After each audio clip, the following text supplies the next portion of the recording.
Our protagonist's story begins in a classroom, where he sits silently, ignoring his classmates' meaningless chatter. Suddenly the door opens, and a guy with an arrogant smile enters the room. All of his friends greet him, and a female student asks about his sales. The arrogant guy thinks it should be obvious as he reveals his sales of 48 million won in just a month. Her jaw drops, and his friends hope he's ready to throw a party. The guy lets them know they're all going to Doom Perignon this time. His friends sound excited, but the guy becomes serious out of nowhere and approaches the protagonist. He slams Park's head on the table and believes he has made things clear. The guy continues slamming Park's head and reminds him to buy next time or else he's going to get it. Park takes everything silently and holds himself back. The ones watching advise the arrogant bully to stop, or else he might get punished for it. He reminds them the teachers are literal scums. All he needs to throw is a little bribe. He forgets about the consequences and keeps beating the crap out of our protagonist. Park gives him a cold look, but the guy doesn't take the hint and keeps provoking our boy. The bully knows he can't turn to the police either because he's completely broke. He continues to annoy the protagonist, whose face shows clear frustration. Park can never forget what happened 2 years ago. Apparently, a high school gang suddenly gained the whole nation's attention. It was known as Nexus. Our boy was the one who stood against the gang's leader, Cheonsu Kim, all by himself. Just when Park thought things were finally over, his situation took a sudden turn when the gang's lackeys filed a suit against him. He couldn't win against fake yet consistent evidence, and in the end, he lost the case. His dad had to sacrifice his precious gym in order to somehow manage the settlement money. Park felt genuine guilt and frustration. He made a promise to never use his fists again. His father forgave him and assured him not to cry about it. Park was devastated. He learned he was nothing without money. As the protagonist heads back home, 3 dudes recognize he's Hanjun Park, the same guy who started a fight with the famous gang. One of them approaches the protagonist. The bald musclehead reveals his ring and drags Park to a sketchy alley. He starts giving Park a beating for no reason. The guy calls him wimpy, but Park holds himself back and doesn't fight. The musclehead finds it hard to believe that such a wuss stood against Nexus. He keeps kicking Park and brings up his father as well. Our boy grabs his foot and gives him a cold, terrifying stare. The musclehead becomes puzzled, but Park apologizes instantly and lets go of him. The bullies sweat anxiously, and one of them questions why his whole body stopped functioning. He finds it hard to believe, but admits Park's glare did that to him. The musclehead doesn't take the hint and grabs a piece of wood. He loses his patience and breaks the wood on Park's face. The guy continues until he's satisfied and begins leaving with his gang after feeling bored. A mysterious man appears and wonders what Park is trying to pull. The man questions if he's just scared to pay settlement. He believes Park doesn't need to hold himself back after such a beating. The mysterious man already knows Park is completely broke, so he opens his bag and throws out a huge stack of cash. He calls it enough to cover for a lawyer, but thinks it's more fun if the protagonist destroys the musclehead himself and pays for the settlement later. He questions if 3 minutes are enough to finish off the scumbags. Park hears him out and wonders who he is. The mysterious man reveals he just wishes to destroy Cheonsu Kim's life. He's willing to share more but orders Park to take care of the large audience first. The baldy notices stacks of money on the ground. He and his lackeys approach Park again. The musclehead begins blabbering again, but our boy beats the living soul out of him with just one blow. The lackeys are stunned as they see their leader in a pathetic state. With an evil look, Park tells the mysterious guy all he needs is 4 seconds. He approaches the lackeys and finally stops holding back. The bullies try defending themselves, but he instantly destroys them with a few blows. He finishes his revenge and believes they can finally talk. They sit somewhere else in a tall building. This rich dude is quite bewildered to see that Park does not recognize him at all. So, he pulls out his phone and reveals he is the famous Junu Oh, the youngest self-made tycoon in the country. The man begins bragging but apologizes and decides to control himself. He reveals what kind of life Cheonsu Kim has right now.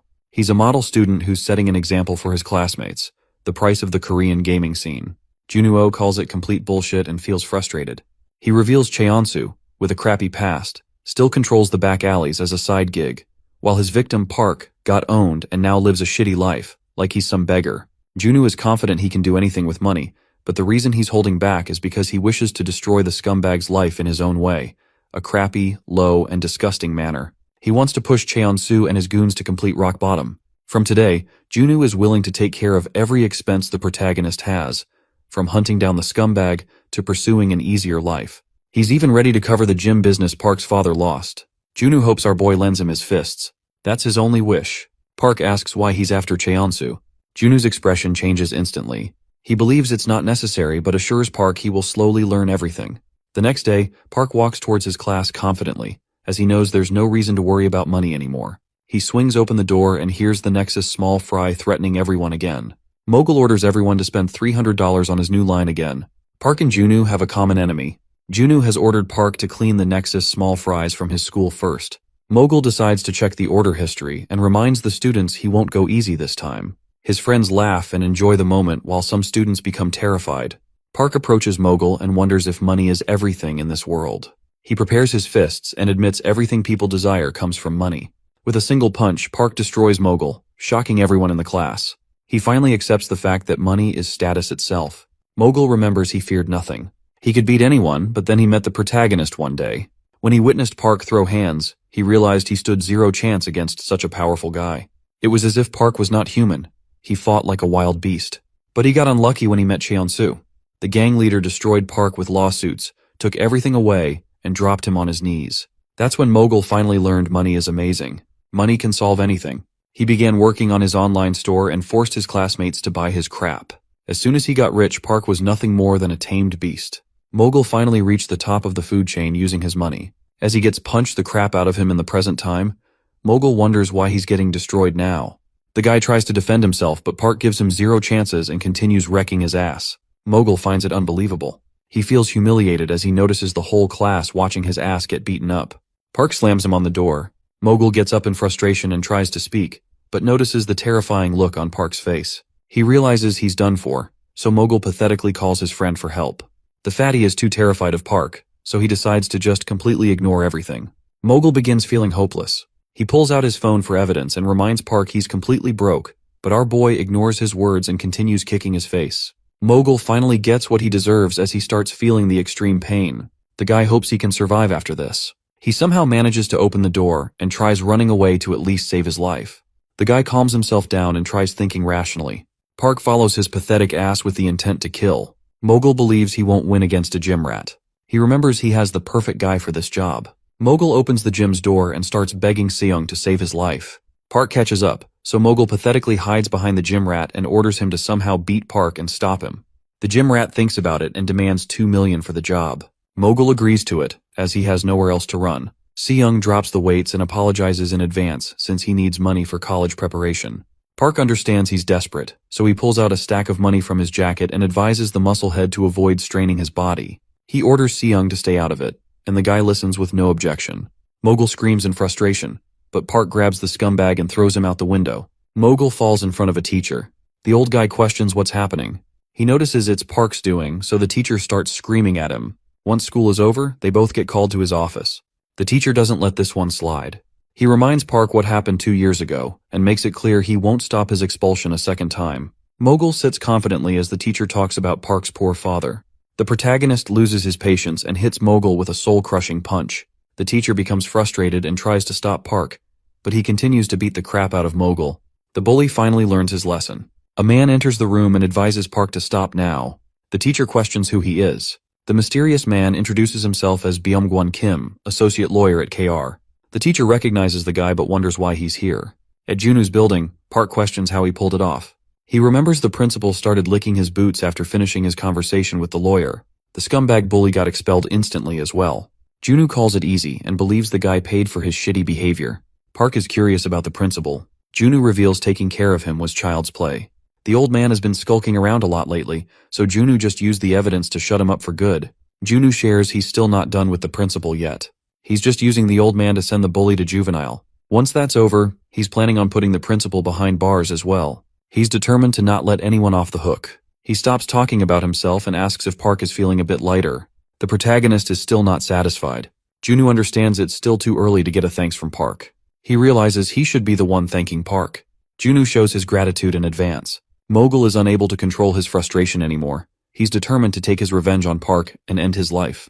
The next day, he begins walking and reaches a sketchy destination. A man peeks out of the door and asks who it is. Mogul reveals he's here to check the progress. The guy calls his arrival perfect and lets him in, sharing that Jinsong is here. Mogul notices a few men beating the gym rat with bats. The leader allows him to come in. He's Jinsong Huang. The gym rat notices Mogul and finally understands he's behind all of this. They shut his mouth and continue beating him with bats. The leader orders his lackeys to take away the trashy gym rat as their client is here. Jinsong wonders why he came in person this time. Mogul reveals he has another request. Jinsong calls him adorable and gets fired up. Mogul shares he is willing to pay 10 million won for it.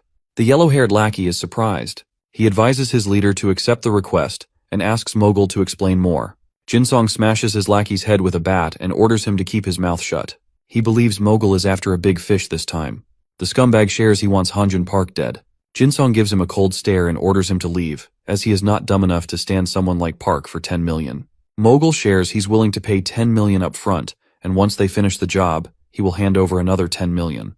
Jinsong gets excited and accepts the deal. Juju enters a house surrounded by tall buildings and covered by police tape. He announces his arrival and apologizes for not visiting more often. He brings fried chicken with him and wonders why it's so small. Junu suddenly recalls his father's fried chicken. He starts craving it and remembers the last time he got to eat his dad's amazing fried chicken was 2 years ago. Junu's expression changes. He becomes enraged and remembers everything like it happened yesterday. He becomes silent for a few seconds but then decides to leave. He announces he won't be able to swing by any day soon because of his busy schedule, as he's finally getting near his goal. Junu leaves the house and sees his lawyer waiting for him. The guy shares Mogul is making a move again. He asks for instructions, but Junu reminds him he doesn't want to play a fair game anymore. The lawyer grins as he decides to follow his employer's orders. At night, Park's dad gets a call from the big gym. He accepts the offer and learns his salary is amazing too. He decides to go there tomorrow, and as the call gets cut, Park's dad screams in excitement and shares the good news. He wonders how they suddenly got lucky and believes they might even get rich soon. Park gets up for the gym. His father advises him to return on time as they're about to eat like kings for once. Park notices the genuine smile on his father's face. He feels happy about it, and as he leaves his house, he gets a call and learns Mogul is cooking something. Junu explains he hired some runaway students, but they won't be a big issue to deal with. Junu advises him to just give a call if he's in trouble, but the protagonist lets him know there's no need for that. Junu gets confused, so he clarifies that the wannabe gangsters are already here. Park questions who they are. He notices a van approaching him at full speed, ready to end his life. The protagonist instantly charges towards it and tries to somehow save himself. Park falls to the ground and gets a head injury. The thugs laugh at him as they all wonder if he's some sort of masochist. Jinsong is astonished. He calls it a smart thing to do as he notices the protagonist getting back up. Park becomes enraged and gets ready to end everyone. The men grab their weapons and get ready to face him. Despite not fighting for ages, Jinsong realizes Park still has strength and agility. He believes he can win since the guy is injured. The people living in the nearby apartment notice the noise and wonder what's going on. The thug smirks and orders his men to get inside the van. He hopes he gets to see Park again and leaves. Our boy doesn't let it slide. He starts charging toward the van with full speed. The thugs laugh at him and think he's crazy, but he proves them wrong by getting closer. The thugs become terrified. Park jumps onto the van and breaks the mirror. He grabs one of the lackeys and lets the van leave. The others ask their boss if they should turn around for their partner, but Jinsong orders them to leave him behind, shocking everyone. The guy who fell off tries getting up. Park orders him to reveal where they're headed. The guy jokes around and doesn't take things seriously, so the protagonist destroys his face with a punch. He gives the pathetic guy another chance, but the lackey keeps his mouth shut. Park starts punching the crap out of him. Inside the sketchy building, the thugs celebrate their victory. Their leader orders them to hold back and not overdrink. Mogul stays silent with a face filled with frustration. He speaks up and calls everything bullshit. The guy doesn't understand why they're celebrating. He hopes they make his money worth it, and wonders what they'll do if Park finds their crappy hideout. The leader understands his words but doubts Park will appear. He brings up a Korean saying about hunting a bear. The guy breaks his glass and reminds Mogul they are dealing with a tiger. There's no such thing as a tiger hunting knife. Jinsong grabs Mogul's face and scares him with the broken glass. He doubts any knives would work but remembers their ancestors used to hunt tigers by unleashing multiple Pungsan dogs after it. Tigers like their personal space, but the dogs will keep tormenting the tiger until exhaustion catches up to it. Jinsong plans on pulling the same trick for the protagonist. He believes his men will destroy his peace and keep driving him crazy until he drops dead. Suddenly, someone almost breaks the door. The whole gang gets terrified as they notice the iron door's dent. Jinsong orders his lackey to check. The guy feels annoyed, but as he peeks out, he finds Park standing outside with clear killing intent.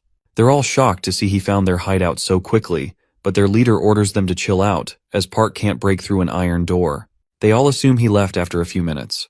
A lackey thinks he might be scared, but suddenly his expression changes as he sees an arm outside the balcony. Park jumps in and breaks the balcony window. The leader finds it hard to believe since they're on the 3rd floor. Park wastes no time and starts beating the thugs one by one. He's able to overpower the whole gang all by himself.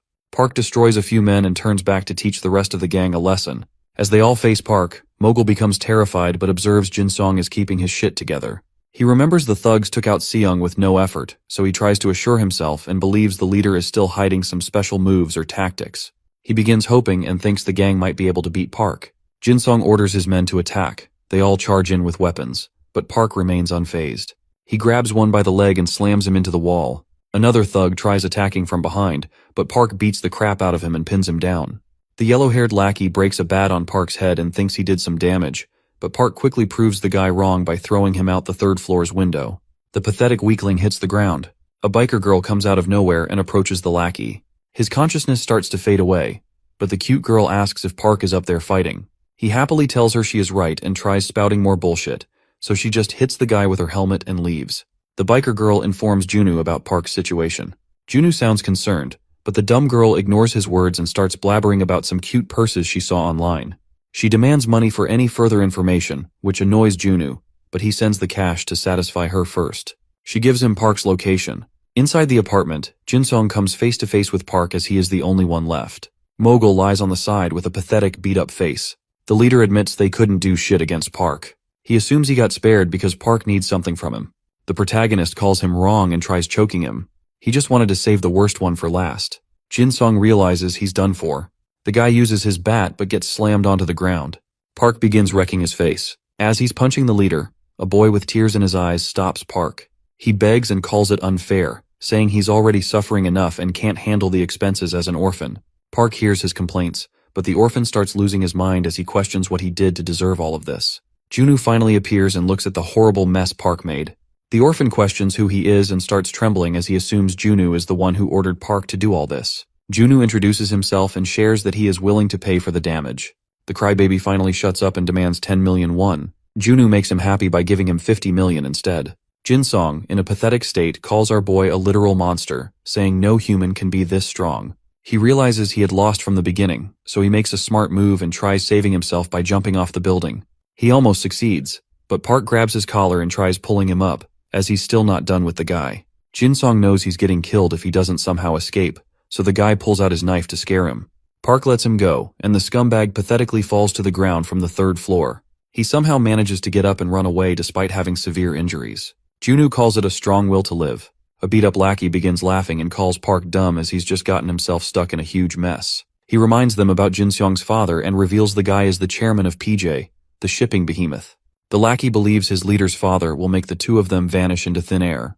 Junu smiles wickedly as he learns about this. Jinsong finally reaches his house and finds his father, Haryong, the chairman of PJ Shipping, becoming concerned seeing his son's injuries. Jinsong requests his dad to eliminate two guys for him. Haryong reminds him he can't turn back and asks why he's after them. Jinsong shares the story, but his father doesn't take him seriously. He advises his son to keep his chin up and always look the person in the eyes. Otherwise, they won't fulfill his requests. With a scary expression, Haryong orders him to beg like his life depends on it. Jinsong listens and determinedly says he wants to see the two of them drop dead. The father finally gets satisfied and calls his men, ordering them to prepare 2 barrels as he wants to hunt down some young daredevils.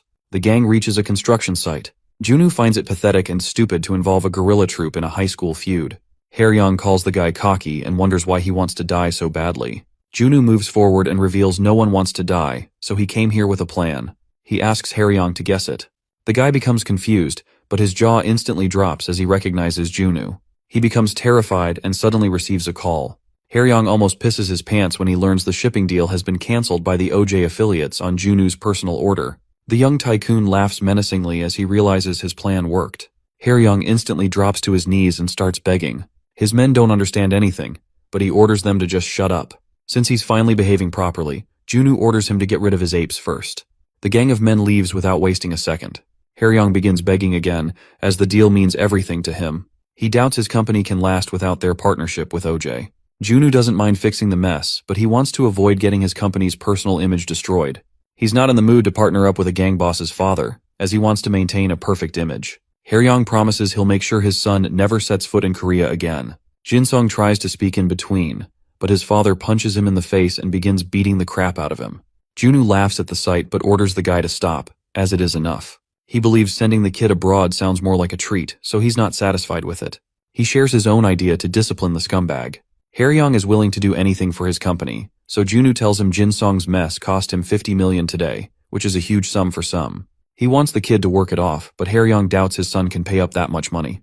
Junwoo smirks wickedly and recalls their family business is sea farming. Jin Song notices where he's getting at and finally realizes he's totally done for. The guy has no other choice, so he begins fishing on his dad's sea farming boat. Inside a huge building, Park sits with Junwoo and believes he's like a villain.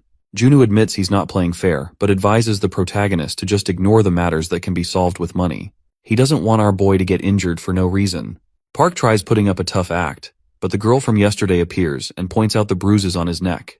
Junwoo shares she's their new partner, who's willing to help bring down Nexus. She's a celebrity acting as an informant for them. The girl feels embarrassed hearing such a label.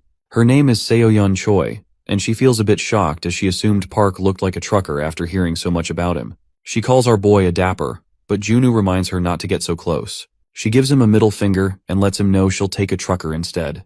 Junwoo suddenly recalls her stupid behavior the last time they called. She ignores his words and orders him to talk about business. Junwoo feels a bit irritated but remains calm and reveals they're here to make new plans for the next move. She believes there's no need for a plan, as Park can just whoop everyone into shape with ease. He reminds her Nexus has grown so rapidly, and Park alone can't do shit against such a huge army. He decides to begin with their combat force. The guy throws a file on the table and reveals someone might join them soon. The protagonist recognizes the high school name Junwoo is talking about and assumes it is Donghyun Kim. Junwoo calls him correct and reminds him it's the same guy who stood against Nexus alongside Park. Park remembers something else. Junwoo already knows the guy injured his knee during the first fight, which ruined his whole life. Junwoo selfishly makes it clear that he still needs the guy. Park becomes silent, but Junwoo assures him to chill out as they're all professionals. He believes it's a good opportunity for Park to make up with his old friend and clean the Nexus-infested school as well. At Dongyeon High, the gang members hold a meeting, and one of them shares Mogul has been sent to juvenile. The bullying and forced purchases became the cause, so they can't expect any efforts from his side. The members laugh at the pathetic scumbag, but one of them believes they should teach the guy who did this to him a lesson at least, since Mogul was still their gang's member. The informant continues to share that the one who did all this was Hanjun Park. The high school's number one, Gyeongchol, is a bit shocked to learn this. They remember the protagonist promised to lay low. As they're discussing the matter, a student barges in and announces Hanjun Park has transferred to their school. The whole gang, including Gyeongchol, is surprised to learn this. Inside his new class, the protagonist introduces himself and reveals he's here to destroy everyone. The whole class stares at him. The teacher laughs it off and shows him where he can sit. Park walks towards his seat and sits down with Jo. The guy begins talking and says he was advised not to mess with Park, but he's getting the urge to still fight. The guy clarifies he just transferred last year himself and has been hearing about Park ever since. He just wants to see if Park lives up to his expectations. The guy requests a fair fight, but Park completely ignores him. He gets annoyed and slaps Park to make things more clear for him. Our boy smashes his head and destroys him in one blow, shocking the whole class. At the batting cage, Choi still calls it a bad decision to add Dongyeon to their team. She knows many strong men for this job and believes Junwoo just pities Park's friend because of the knee injury. He calls her wrong and reveals that Dongyeon is probably the most tenacious man he knows. People underestimate the guy because of his small build, but they end up missing his unyielding spirit, which he used against Nexus. He believes people with such spirits can break, but they never bend. She still doubts he can be useful with a broken knee. He believes the guy might fail to retain his vigor, but he's definitely going to develop a whole new edge. She becomes silent and thinks he should write a book instead. At the school, Park walks through the hallway with thugs all around him. He finally finds his old pal. A guy comes in and kicks Dongyeon for taking more than 5 minutes to bring the snacks. He thinks his money was a total waste, so he starts beating the crap out of the guy to teach him a lesson. The other bullies think beating isn't effective anymore, but the scumbag believes he can make Dongyeon more scared of him to make him faster, so he keeps punching Park's old friend. Park watches everything with a cold expression. Inside Junwoo's office, Choi finally agrees to add Dongyeon to their team, but doubts Park is the type to make up with an old friend. She believes it would be much faster if they just used money for it, but Junwoo reveals he's someone who doesn't care about money. He reminds her that the guy fought against Nexus just because Hanjun did. That's the only reason. He finds it completely stupid, but from what he's learned so far, a friend's enemy is his enemy. Dongyeon can't see a friend getting hit. That's his real nature. At the school, Dongyeon finally catches a break and sits down to chill. Park approaches him and greets the guy. Dongyeon already knows why Park transferred. He doubts it's possible since the gang has grown extremely powerful. They don't only have men but financial power as well, so it's already over. Park makes it clear that he's aiming to win this time. Dongyeon calls it delusional, as his determination didn't stop him from ending up in such a pathetic state. Park gets silent but challenges him to just watch.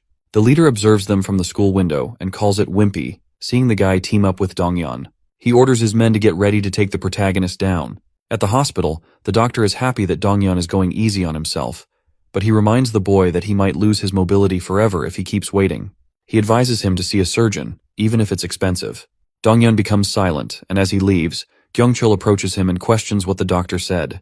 Donghyun doesn't understand why he's here. The guy shares he's just here to check on how the former number one is doing. He mentions he saw the secret meeting Donghyun had with Park, so he came to confirm if he had recovered. He's determined to destroy Park's friend again, but Donghyun reminds him there's no chance he can be beaten alone if he's recovered. Kyungchul gets irritated and kicks the guy. He smirks and reminds Donghyun that he's no longer a sidekick and won't tolerate anything funny. Kyungchul brings up what happened last time and calls loyalty bullshit, as it almost crippled Donghyun. The guy points out that Kyungchul betrayed them and joined the shitty gang. He calls it wicked, but Kyungchul laughs and lets him think whatever, as he doesn't want to be a loyal, wimpy cripple.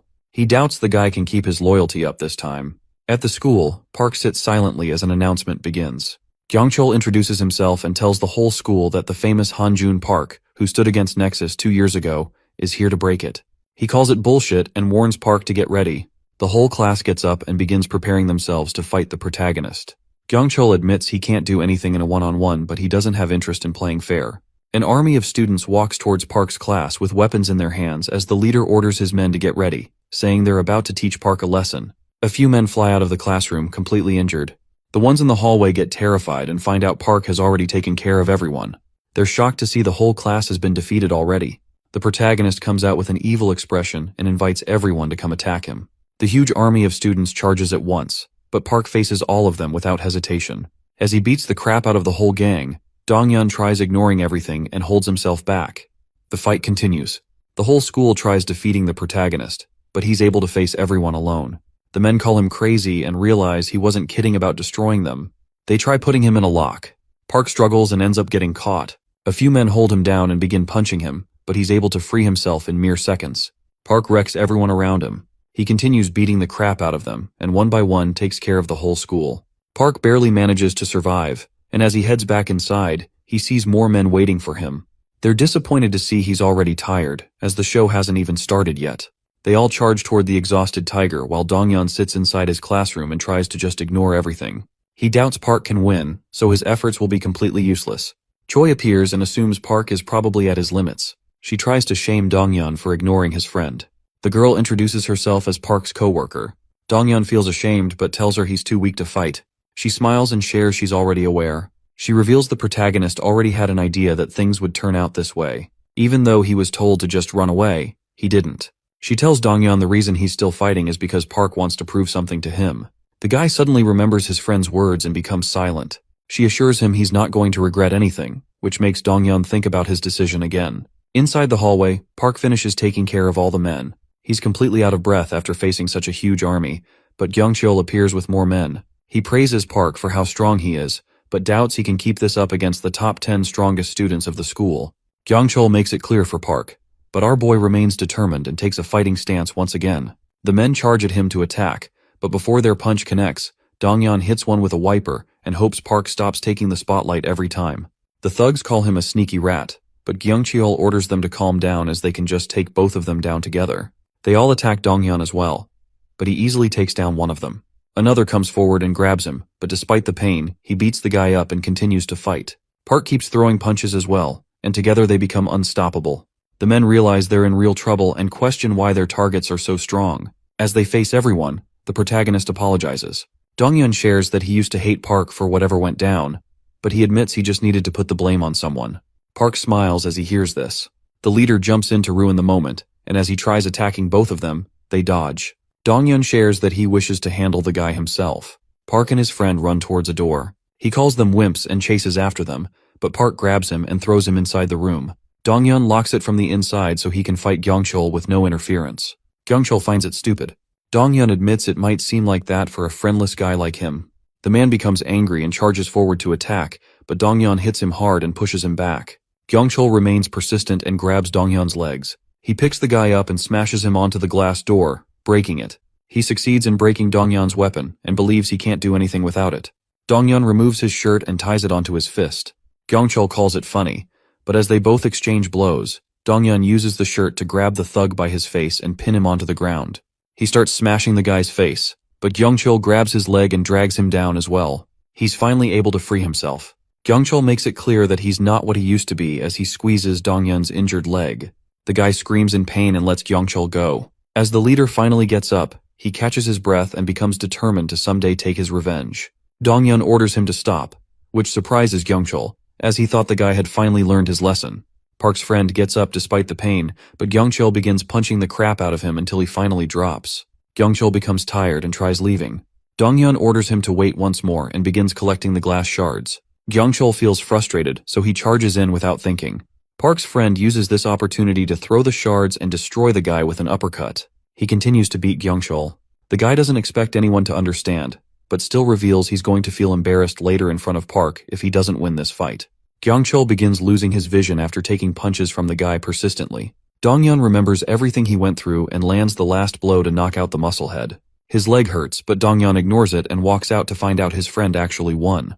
Park grabs his injured friend and begins laughing as they both leave the school. The chairman of the board, Dong Yeon, gets shocked as he lays eyes on the school. The guy learns Park was behind all of this. He looks at the state of the whole school and finds it hard to believe all this happened over a single guy. He laughs and orders his men to bring him Min. As he comes face to face with the guy, Min reveals they don't interfere in their students' problems, but don't mind handling the grown-up conversation themselves. Dong Yeon learns who's behind Park but still calls it unfair, as he lives in a law-governed country. He calls it unfair, but Min drops a few suitcases and believes the guy will feel satisfied. Dong Yeon smirks wickedly. He orders his men to check and makes it clear that nothing besides the yellow stacks can satisfy him now. The lackey opens it, and they all find a few textbooks inside. Dong wonders what he's looking at, so Min orders him to check the headlines.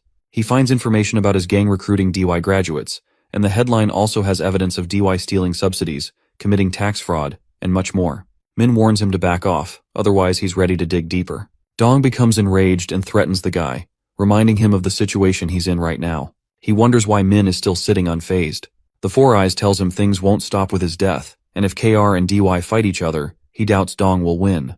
Adding the death threat on top is enough reason to start a deathmatch. Dong holds himself back and orders his men to pull back their weapons. He goes straight to the point and asks what Min wants.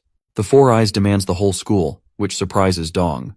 At the hospital, Choi finds it hard to believe that the protagonist stood against the whole school and still came out unscathed. Park begins answering her, but the doctor appears and informs them he doesn't know how the guy has been holding up. However, he looks relieved as he informs them the surgery was a total success. The doctor is sure Donghyun will recover from this. Park begins smiling as she hears this news. Somewhere at a fancy restaurant, Junwoo sits patiently near a woman, thanking Cheonsu Kim for his precious time. She begins taking his interview. Junwoo reads the news about the school and begins smiling in satisfaction. He hears the woman leave after the interview is over. Cheonsu recognizes Junwoo and understands why his team schedule got cancelled. He believes Junwoo is the one behind the magazine interview. Cheonsu is surprised that an important guy like Junwoo is trying to find him. He feels good about it, but Junwoo smirks and orders him to cut the bullshit. He sits down and reminds Cheonsu about himself. The gang leader smiles and assures him he remembers everything, but things have changed. He praises the guy for reaching such heights and believes he is nothing more than a gamer. Cheonsu shows his admiration for the guy, but Junwoo sees through his bullshit and makes it clear he won't move on so easily. Junwoo smiles wickedly and reveals he destroyed Donghyun High. Cheonsu remains calm and starts leaving as he has nothing more to say. He tries going for a handshake, but Junwoo ignores him and doesn't show any interest. Junwoo hopes he can keep up his crappy smile the next time they meet. Cheonsu gives him a smile again, but as he leaves the restaurant, his expression shows frustration. Junwoo feels a bit relieved. He was unsure if he still cared about the grudge and thought he might end up getting intimidated, but now he realizes he was stressing for nothing, as Cheonsu's face still makes him angry. Inside a car, Cheonsu's driver wonders if he's going to take any action. The guy calls the school fight an invitation and reveals he's definitely going to fight back. Cheonsu believes this battle will be the biggest in Korean history. At a fancy building, Tae-soo Choi walks into a room full of men. He questions why he got called for an urgent meeting, despite the others sharing their frustration about it as well. Cheongyu thinks they shouldn't be so negative. As all the leaders gather for the urgent meeting, Tae-soo learns they will be talking about Hanjin Park. He thought the guy had been lying low after getting his life destroyed by the gang, and the others remember the same thing. Dong Cheon wonders who he is, as he doesn't know what they're talking about. Mungil Lee laughs at his confusion but guesses it's normal for a crappy noob like him. The guy mocks Dongchan but begins explaining that Park is a huge pain for the whole gang. He used to be the leader of a small district. Nexus had control over the whole surrounding area and a few provinces, but Park didn't let go of his district, which was humiliating for the gang. The bigger issue was that more and more people got inspired after learning about Park, so Nexus had to deal with more enemies. The gang poured everything into destroying whoever stood in their way, but it didn't go perfectly, which is the reason they're gathered here. He shares that the unpredictable happened. They fought against Park with all their forces but still lost every battle. Soon, Nexus came to the point of breaking up because of a single guy. Dongqian finds it hard to believe. Moongil thinks he'll understand once he sees the guy with his own eyes. He calls Park a literal beast. Dongqian begins laughing and calls everyone a wimp, as they lost against a single guy. The leaders become enraged, and Moongil warns him to shut up or else he'll get reminded of his place. Jihyuk stops the guy and calls Dongqian's words correct. Taisu agrees as well but believes it's old now. He thinks they're overreacting, but Cheongyu orders them to remain cautious. He knows it doesn't mean anything to them, but to someone like Park, their carelessness might become a huge opportunity. Cheonsu finally arrives and greets everyone. He apologizes for the urgent call and decides to treat them to dinner later. Cheonsu reveals the protagonist made his move, so a deathmatch is unavoidable. He's already decided it but wanted to have a face-to-face meeting for such a matter. Taisu doesn't mind his decision, but thinks there's no reason for a war. He thinks they're overreacting over a crappy school. Cheonsu's expressions terrify the guy, so he instantly shuts up. He questions if he's really making a big deal out of it, but Insunam speaks up and calls his decision correct. He's willing to handle the matter himself. Cheonsu smiles and asks if he's sure about it. He reveals money won't be useful anymore, as their enemy has a strong backer this time, so he's going to need a lot of preparation. Insu touches the scar on his face and coldly lets him know he's been prepared ever since he got the scar. Cheonsu begins smiling and decides to let him handle it. He asks if the others have any objections. All the leaders agree with him. Dongqian feels excited since Park wrecked them last time. Cheonsu officially orders the Incheon chapter's leaders to take care of it and finishes the meeting. Insu begins laughing maliciously as he finally gets the chance to take his revenge. During nighttime, a gang of bikers gathers at a mysterious place. Insu reveals their opportunity to destroy Hunjin Park has finally arrived. A fat, ugly biker moves forward and asks his boss if he's finally allowed to kill the scumbag. Junu takes Park to the same burnt-up house and believes it is unfair that our boy knows nothing about his past, how he earned his wealth, or why he hates Cheonsu so much. He invites Park inside and says he's willing to share everything. As they both sit down, Junu reveals that the money he has actually belongs to the owner of this house. He explains what happened 2 years ago and starts by mentioning his childhood friend named Hyok, who was extremely close with Junu, a friend who he could call his family. As they both sat together at his friend's house, the guy showed Junu that he had come up with a stock trading AI, a software that could analyze important information and generate a recovery plan as well. Junu learned it could predict the market just by studying the outcome. He was interested in Hyok's idea, but then Park lost to Nexus, which changed everything. The gang began controlling his district, and Cheonsu's goons started bullying Junu. But he's the type to not bend easily against petty scumbags, so he fought back with everything he had. Hyok was the same way, so they both faced the gang despite being horrible at fighting. Junu believed the gang might let them off the hook after getting tired.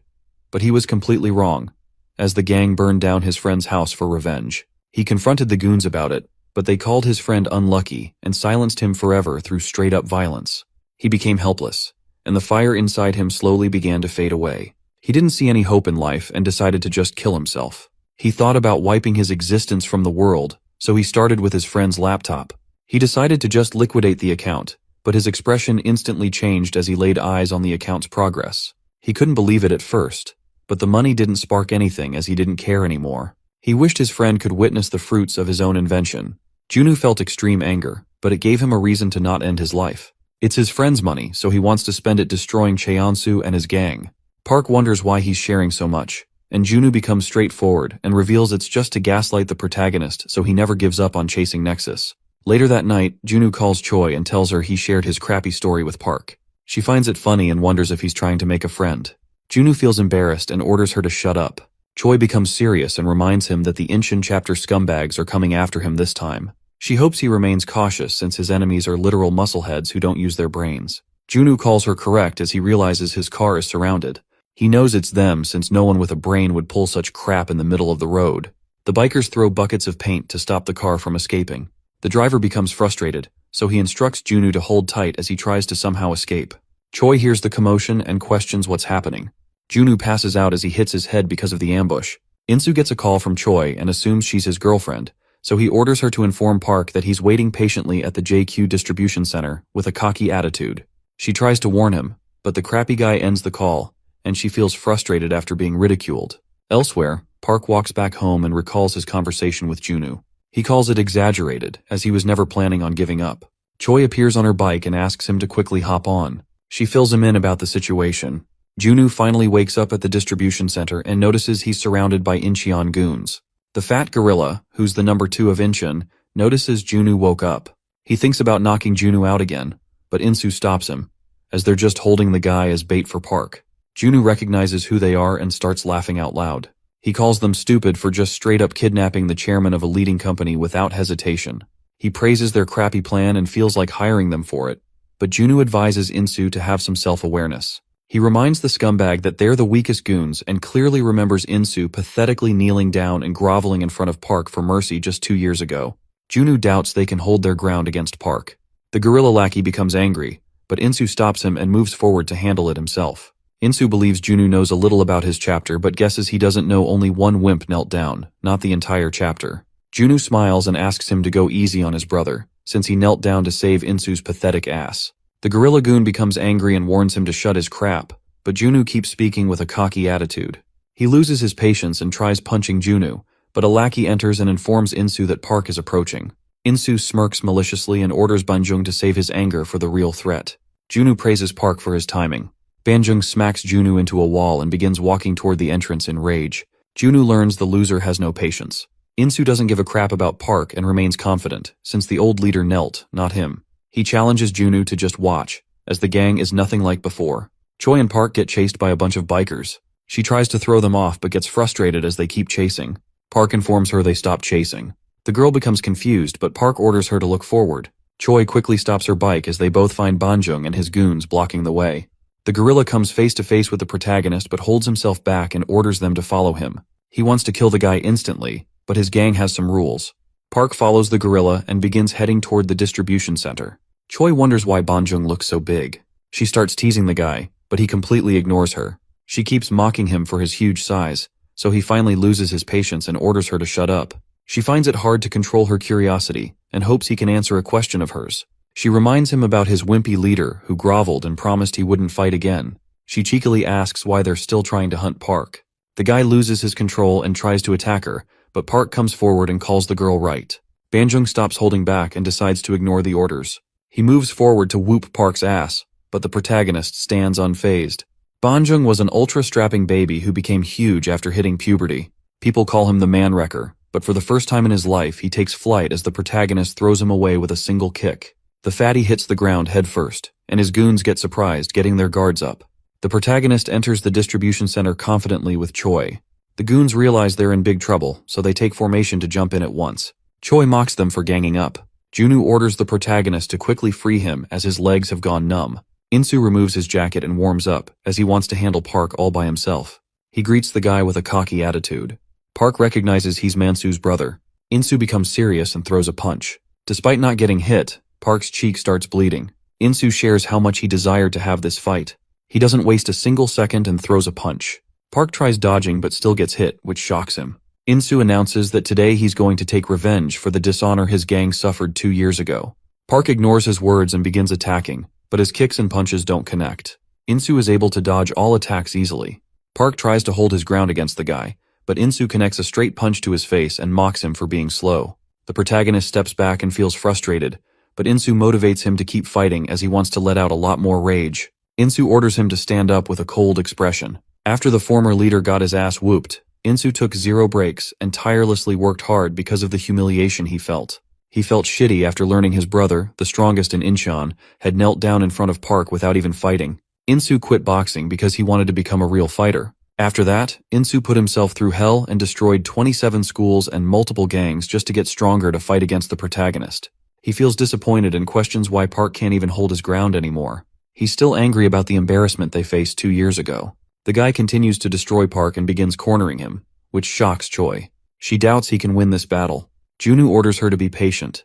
He did proper research before hiring Park and was shocked to learn that Park has no martial arts background besides fitness training. The protagonist faced Nexus with brute strength and adaptability. Junu believes Park will win once he sees through Insu's style, but the real issue is that Insu already knows this. As the guy continues to destroy Park, Junu knows a bare-knuckle punch can inflict crazy damage. A real boxer can even tear apart human skin with it. Junu predicts Insu is planning on taking advantage of his strength to slowly destroy Park and finish him at the end with a critical hit. The protagonist gathers his strength and tries attacking, but Insu shuts him down and orders him to fight back like a real man. Insu attacks, but Park finally dodges it and grabs his legs. Insu calls him stupid for acting delusional. Park tries throwing his body weight onto Insu so he falls back, but the guy sees through it and smiles, as he isn't a normal boxer. He hits Park with his knee and lets everyone know he is a street fighter. He grabs Park and throws him toward a few boxes. The goons become excited as they think it's their victory, but Insu gets up and takes his stance. He calls what he did round 1 and doubts Park will go down so easily. He's confident the damage he did will make it hard for Park to see and balance himself. Insu calls it his victory and moves forward for a critical blow, but Park dodges it, putting a smile on Junu's face. He finally adapts and hits Insu with a powerful punch. Insu finds it hard to believe Park was able to see through him. He tries fighting back, but Park destroys his face with another punch and continues to wreck the guy. Junu is aware of Insu's scary speed, but he calls Park a literal beast and doubts anyone can overpower him in a fight with just speed. Choi still doesn't understand why Park kept eating punches with no effort to dodge. Junu explains that Park was trying to read his opponent with his body. The protagonist was able to learn everything about Insu's fighting style. Insu barely dodges Park's kick and becomes frustrated as Park can see through every move he pulls. Insu gets his face wrecked by Park, wondering why he trained tirelessly just to be read by Park like an open book. He realizes the protagonist is a real genius. He still doesn't give up and dodges Park's attack to move forward and crush him for good. Insu keeps throwing fast punches to deal more damage. He begins moving faster and challenges Park to keep up with him. Junu begins smiling and calls it a checkmate as he sees Park wrecking Insu. The protagonist calls him slow and destroys him with an uppercut. The villain suddenly remembers his brother wanted to protect the people he loved, even if he had to throw his pride away for it. He believed the most miserable man would be the one who failed at protecting his loved ones. Park keeps whooping Insu, but he doesn't back down and suddenly remembers his brother groveled in front of Park. He called it bullshit and mocked his gutless brother for kneeling down. Insu moved forward to protect Inchan's name all by himself but got wrecked.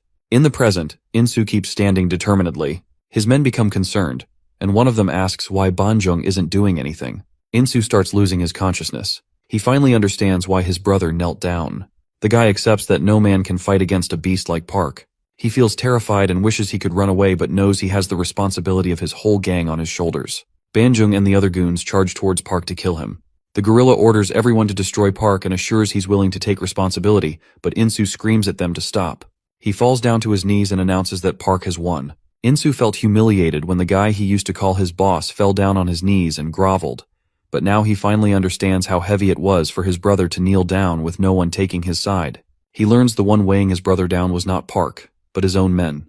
Banjung becomes frustrated and orders his leader to get up. They all shame him for kneeling down and order the poor guy to stand back up, but Insu accepts defeat.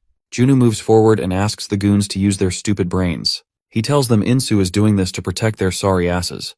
He wonders if they're low enough to call it a victory if they gang up on Park. He calls them a bunch of fools and lets them know real men succeed when they're able to protect what they love. The goons feel ashamed of themselves. Junu asks Insu to look up. He spits on his fist and hits Insu for kidnapping him.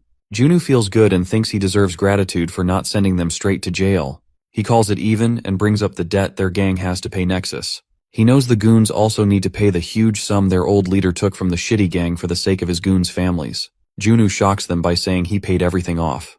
They don't understand what he means. As he leaves the place, Insu asks why he's showing such kindness. Junu shares a selfish reason but reminds them it's not for free.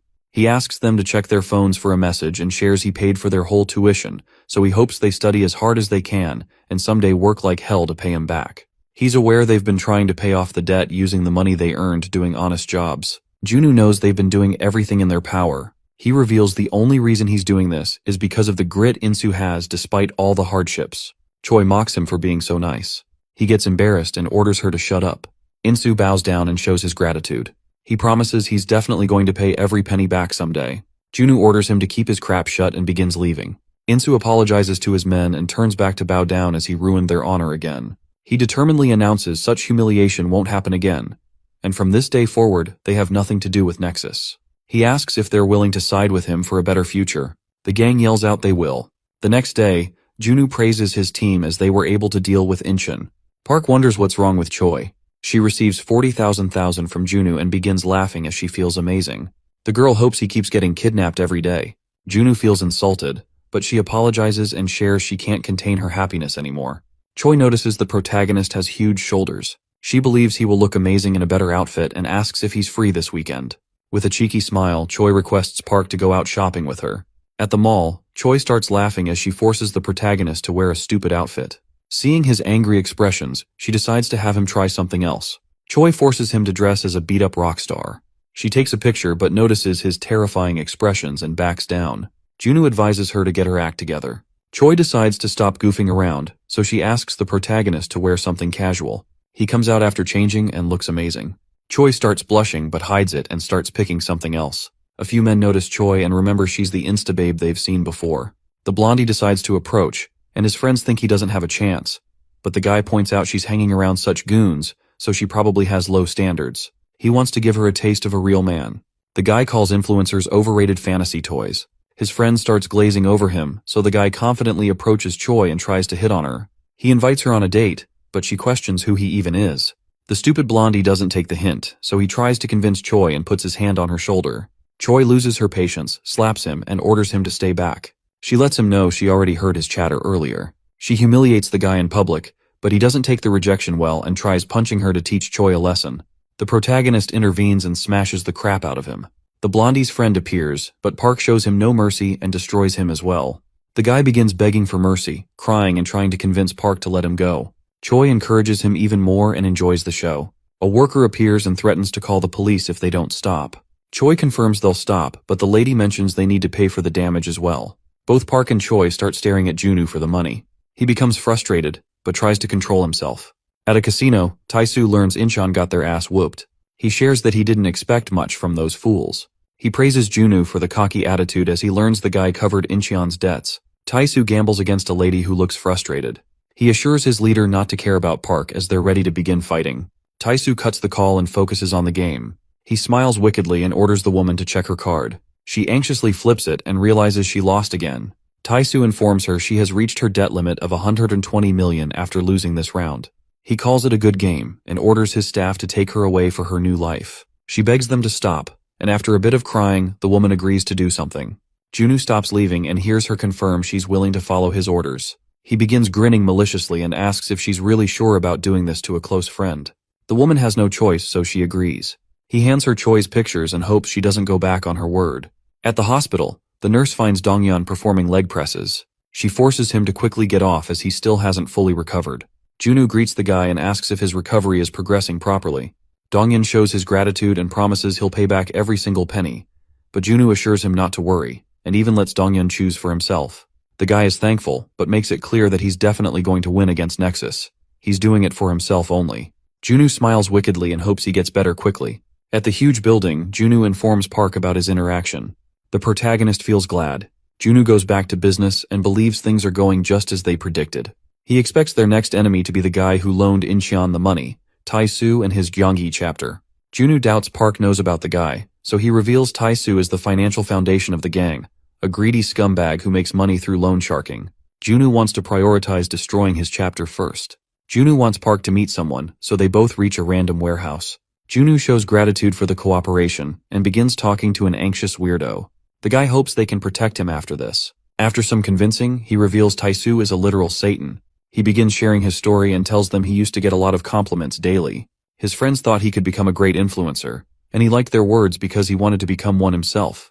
But no matter how hard he tried, the reality was he couldn't get famous, until one day he got invited to a party held by celebs with thousands of followers. He thought it was an opportunity sent by God, so he began going to their parties. The celebs he met supported him, and in a few days, his following finally increased. He started feeling amazing, but it was temporary as his new celebrity friends began showing their true faces. He got dragged to a casino with them, and despite his warnings, they kept gambling. Soon he got kicked out of the gang as well. It didn't take long for his followers to drop back down, and no matter what he tried, he couldn't regain it. He became desperate and tried going back to his celebrity gang to recover his followers. He started gambling as well, and he instantly became addicted, losing everything he had. He knew he was done for if he didn't earn it back. That's when he met Tae-soo Choi. The guy gave him a huge loan, and he took it without thinking twice because he was a complete idiot. Now he's stuck trying to pay it back. The thing that makes him angry is the fact that Tai-Su is the same person who forced him into such a shitty addiction. He's aware it's his fault, which is why he's going crazy. He regrets his past actions. Junwoo gets up with a serious face and assures the guy it's not his fault. He got used because of his dreams by those scumbags. Junwoo promises they're going to destroy Tai-Su soon. The next day, the green-haired weirdo barges into the casino and orders the men to bring him some chips. He remembers Junwoo ordering him to enter a Nexus casino with Park and play a little. The guy becomes frustrated, thinking he wouldn't have to be involved. But Junwoo thought that's exactly what they'd be doing. He determinedly announces that he's going to take down all gambling parlors under Nexus, which shocks the green-haired weirdo. The casino workers ask what he has to offer. He remembers Junwoo guaranteed his safety, so the guy confidently shows the bag filled with stacks. Junwoo allowed him to gamble his money, and he can even keep whatever he wins from it. The weirdo orders the casino employees to bring him the chips. They think he's stupid but guide him toward the table. Earlier that day, he didn't understand how this plan was supposed to work, so Junwoo explained he's going to win everything to make them go bankrupt. Junwoo was confident, as he knew a way to win every gamble. Usually the dealers lose a few times, but from what Junwoo learned about the casino under Nexus, he believed they were created in a way to guarantee the dealer's victory every single time, which means they're somehow cheating. The green-haired weirdo knew this already but wondered how he could win against such people. Junwoo shared a plan that could use the cheating to their advantage. At the casino, the guy goes all in, which amazes the dealer. He decides to play along and tries cheating. Park yells that he got caught red-handed and shatters the window to come inside. The dealer tries to shut him up, but Park jumps onto him and destroys his face with a single blow. The weirdo thinks he won since they're cheating, so he guesses the money is his, but Junwoo already knew the casino wouldn't hand it over without a fight. A few men appear to take care of the whole mess. They threaten the green-haired guy, but Park is there to finish them off. They charge at him, but he easily overpowers everyone and humbles them for good. The weirdo begins his second game, and Park watches closely to catch the dealers cheating. He beats another dealer as he spots the guy cheating. Junwoo thinks they're using violence this time, but believes it's not unfair since he's not trying to scam anyone.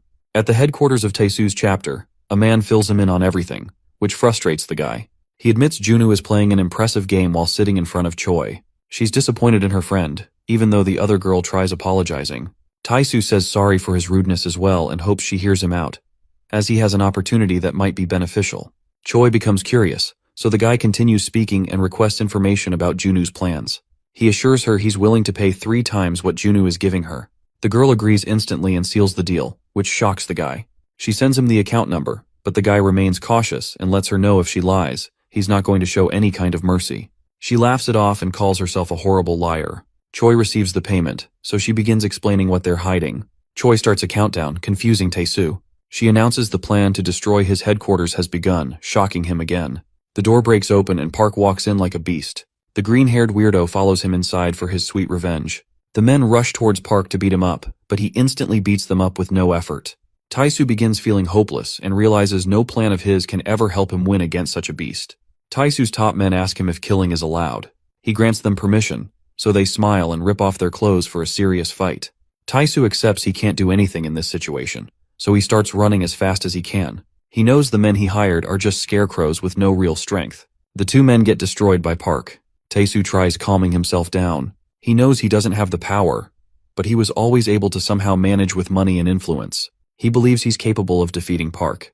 The protagonist finishes cleaning the whole headquarters. Choi disappointingly informs him that the sucker ran away. The next day, Junwoo learns about the rat who ran away. He praises Park and orders him to stay ready. Junwoo becomes a bit frustrated, as he's aware it won't be ready. He expects Taesu will take revenge with a lousy plan. Somewhere in a sketchy building, Taesu's goon learns he somehow managed to escape. He calls it a wise choice, as it's stupid to fight such a beast. His goon orders something and assures the leader he doesn't need to worry. Taesu orders him to post it, so the guy uploads a 2 billion bounty on Park's head. Taesu's real influence and power actually come from online gambling. He has a following of 87,000 users. Men across Korea notice the bounty, but some of them know it might be a dangerous job if the bounty is so huge. Taesu knew people might back down because of this, so he introduced a special system that rewards people for small efforts as well. Students begin leaving the school to go after Park for the bounty. Many people start aiming to kill Park. Taesu's amazing plan begins rolling. As Park walks home, a girl calls him but apologizes while making an excuse. Park doesn't think about it, but the cheeky girl pulls out a knife and tries attacking from behind. Park is easily able to see through her. He observes she's not a part of Nexus, The girl gets surprised and mentions money. Another one attacks him with a bat, but Park easily stops the guy and smashes his head with the bat. He orders the girl to spit out everything, so she gets terrified and reveals an event is happening on the site she uses. Park learns Tae-soo Choi is behind this. He becomes enraged but notices more ordinary people coming his way. Tae-soo's minion starts getting reports. He learns the people are doing their best. At first the guy was hesitant about Tae-soo's incentive system, but now he admits it's working perfectly. Tae-soo knows he might go broke because of his system, but he's already expecting a favorable outcome. He reveals he chose the gambling market because it destroys greedy men. If a rich guy was offered the same money, he would look down on Tae-soo. But losers who got their lives wrecked because of gambling won't hesitate at all. Such people are willing to lose their sanity for money. Park pushes back the wave of bounty hunters. He notices a kid and steps back to dodge. A car barges into the street and gets stuck, but the killers find a way to attack. Park deals with them and gets a call from Junwoo, who makes sure Park is okay. He learned about it, so he's sending men for Park. But our stubborn protagonist declines his offer and orders him to just somehow reveal Tae-soo's location. He can handle the rest. Junwoo thinks he's careless, so the guy orders his security team to enter. Park deals with his killers one by one. A guy tries killing him for his daughter's hospital bills, but Park smashes his head without hesitation and jumps up to grab something he can hang to. He quickly makes a run for it and leaves, despite getting jumped by everyone. The protagonist saves himself by entering a random store, but he gets shocked to see a huge army of men waiting inside. He realizes they lured him in, which means they're from Nexus. Park feels glad he doesn't have to hold back anymore. Park begins beating all of them. No matter how many charge forward, the protagonist remains unstoppable. He destroys a guy, shocking the other goons. Park keeps his guard up and receives a call from Junwoo, who reveals the scumbag's location. He decides to clean the place quickly so he can chase Tae-soo, but the men around him become terrified and back down. Tae-soo watches everything through a camera. He begins smiling as he assumes he has cornered Park, since our boy only wiped out a fraction of his goons. Another gang shows up to face Park. Tae-soo's lackey suggests they should deal with Junwoo as well while they're at it. Tae-soo praises his evil mind and promotes him instantly. The goon tries hacking Junwoo's camera as well, but as soon as he takes action, Junwoo starts appearing on all his screens. Tae-soo assumes this is part of his goon's plan, but the pathetic scumbag lets him know they're totally cooked. Tae-soo becomes confused, so Junwoo clarifies it was a trap. He laughs menacingly, which makes the leader terrified. His goon tries his best, but the broadcast doesn't turn off since Junwoo and his men already hacked into his crappy security. Junwoo calls their plan a complete failure and shares that he's just teaching them a lesson. The guy changes the bounty on Park and turns Tae-soo into a target. The guy becomes terrified, but Junwoo doesn't hold back and asks him to have fun with an evil smile. Nexus goons get the notification.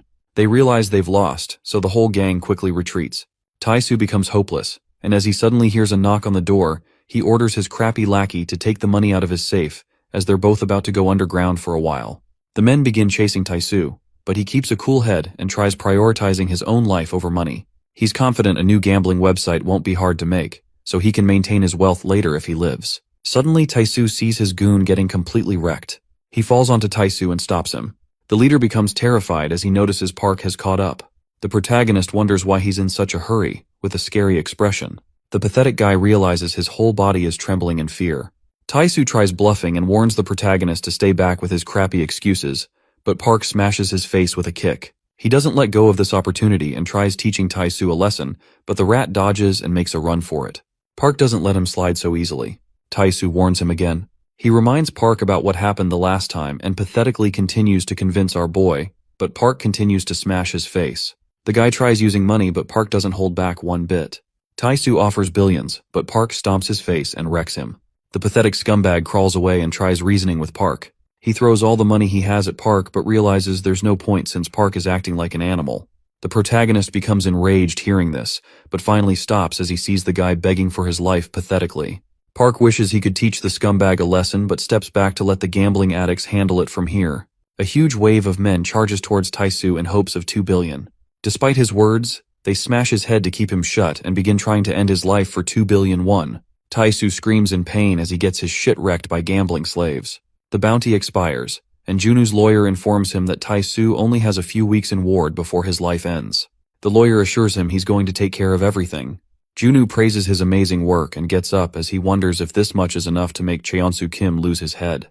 At the hospital, Cheon-soo Kim pays his lackey a visit. With a fake grin on his face, he wonders why Tae-soo's trying to ignore him. Tae-soo finally responds and assures him he's okay. The terrifying guy mentions money. which scares Tae-soo. Cheon-soo squeezes his hand. The guy screams in pain, but Cheon-soo assures him not to worry, as he believes Tae-soo won't give up. He orders Tae-soo to fix his mistake. A nurse congratulates Dong-yeon on his recovery and hopes he doesn't fight anyone. The guy grins and says he'll give it a thought. As he leaves the hospital, he notices a few Nexus lackeys bullying a crybaby. The guys demand money and try ripping the poor student's front teeth as compensation instead of letting it go. Dong-yeon moves forward to solve the issue. As the goons bully the student, they notice the redhead warming up. They try scaring him off, but Dong-yeon replies with a powerful kick that sends the goon flying.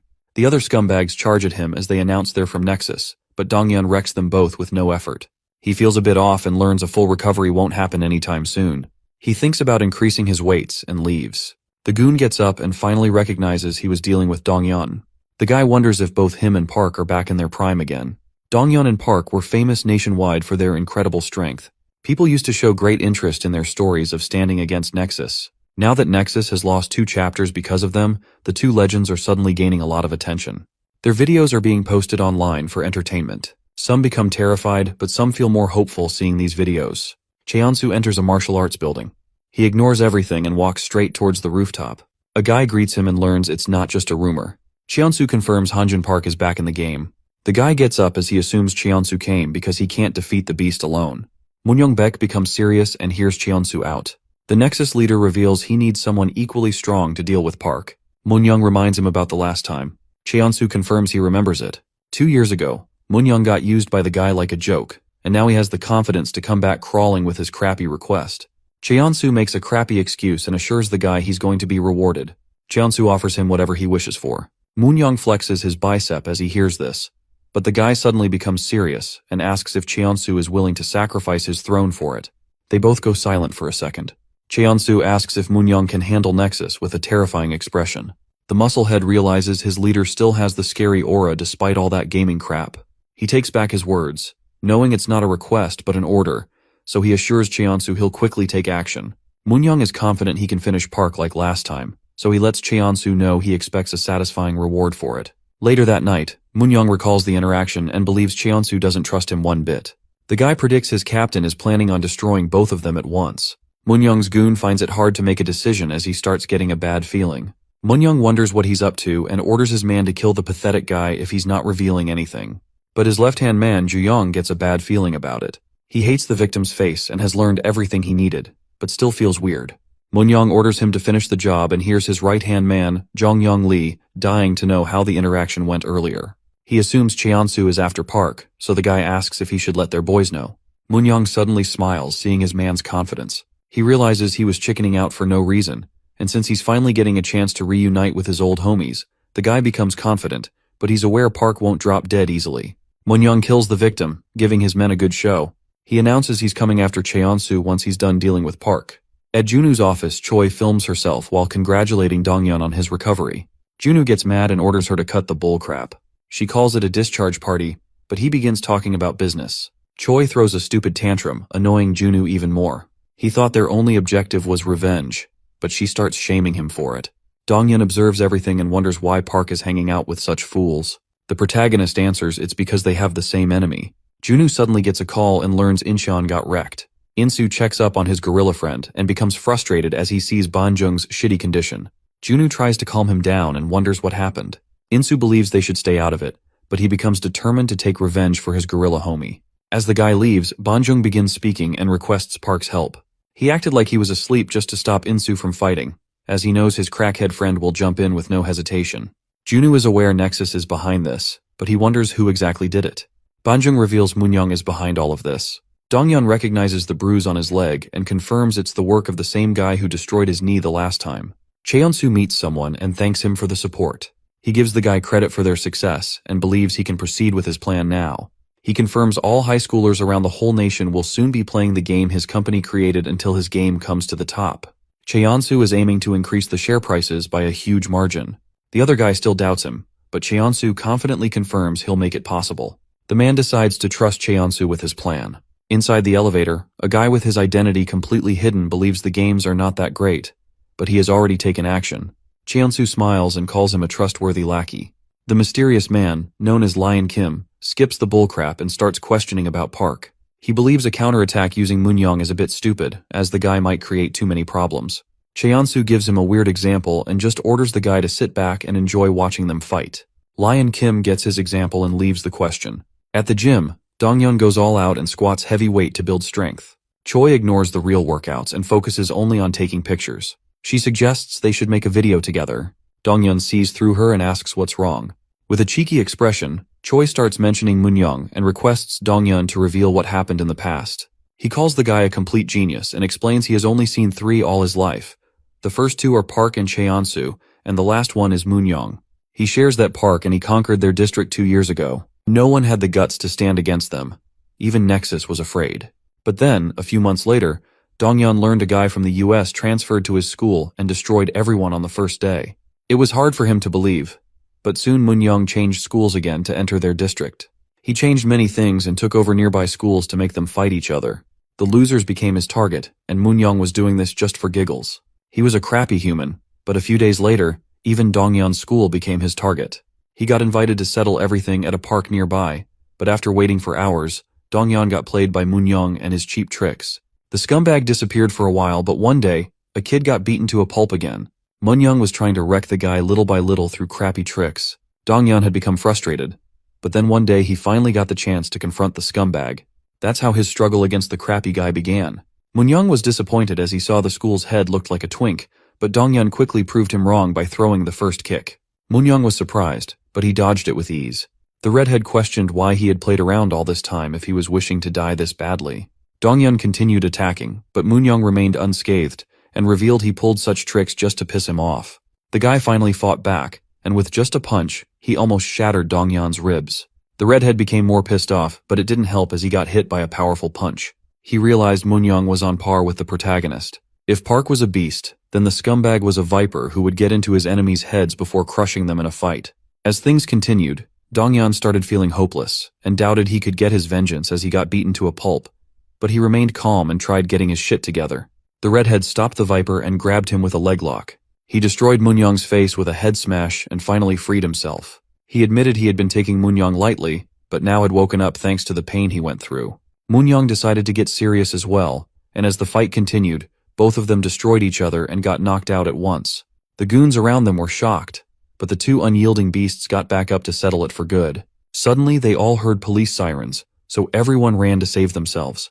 Moonyoung admitted Donghyun was no ordinary fighter. He hoped to settle their business some other time and warned Donghyun to get ready, as he was soon about to be crushed. After a few days, Park learned about everything and asked if Donghyun wanted him to go teach the guy a lesson. The redhead knew Park would eventually face the scumbag, but he ordered Park to stay away if that happens, as he wanted to settle his score with the guy himself. At night, beneath a bridge, Jooyoung believed it was impossible since Moonyoung got his ass whooped by the weaker one. The persistent guy ignored his negative words and decided to somehow make it possible. He ordered his man to use the schools under them to gather 100 men who could move well. Moonyoung doubted the 2 beasts could win against 100 men in a fight. 2 years ago, at a restaurant in Busan, Moongil called the food delicious and wondered why Cheonsu was holding back. He learned the guy was a picky eater, so he decided to eat Cheonsu's food as well. He suddenly brought up Moonyoung, who was facing Park for some reason. Mun mentioned his men were feeling hopeless, even though they were close to conquering the whole nation, all because of the protagonist.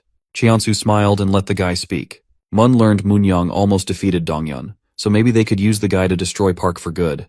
Cheonsu ordered him to get up and forget about Park, as they had worse things to deal with. He saw the army of men gathering outside. The gang leader became frustrated as he saw them eating.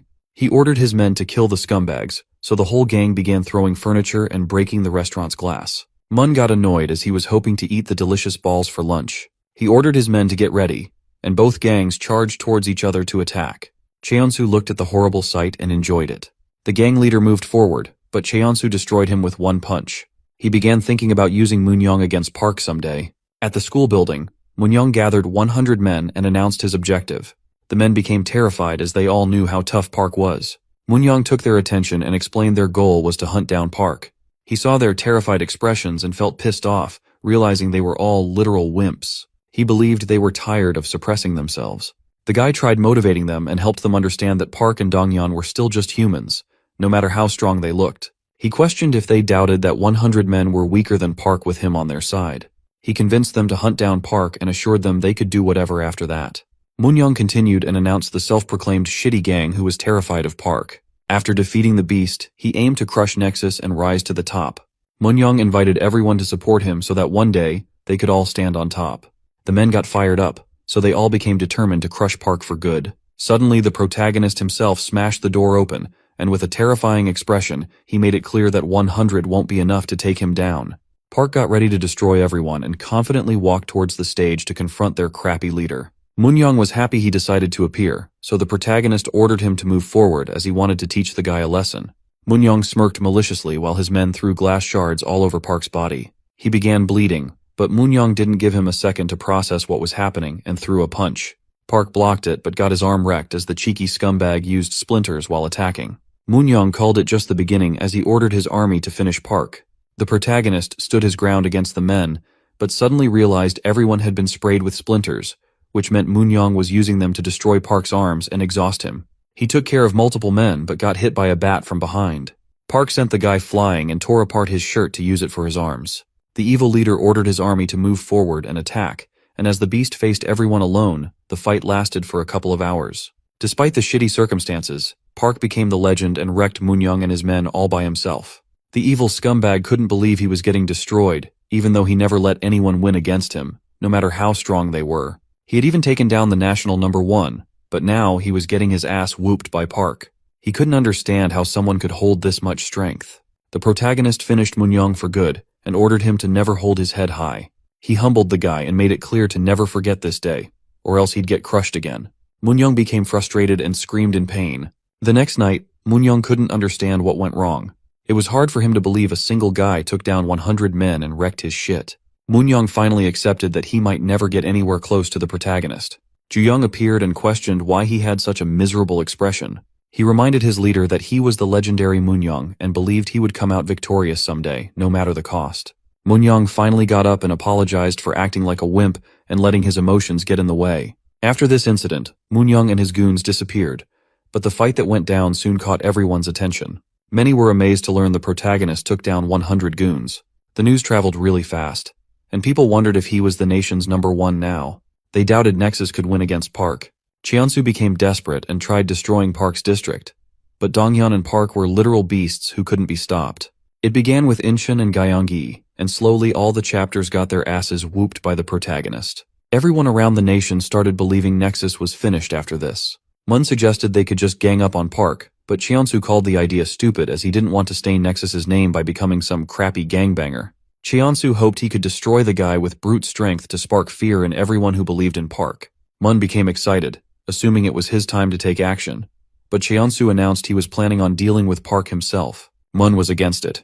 Lion appeared and spoke against it since Cheonsu's plan would put the whole gang at stake. He called it risky, but Cheonsu assumed Lion was indirectly saying he'd fail. Lion clarified he did trust Cheonsu and the situation was bad, but he didn't think the small district was worth the risk. He helped Cheonsu remember their real aim was different, so he suggested Cheonsu should listen to his men for once. The leader believed Nexus would lose its authority if they ganged up on Park, so Lion came up with an alternative and revealed he knew the perfect guy who would face the beast. He believed that guy would perfectly take care of the shitty situation. At the martial arts building, Moon-young kept practicing tirelessly to become as strong as possible, but he was still not satisfied with his progress.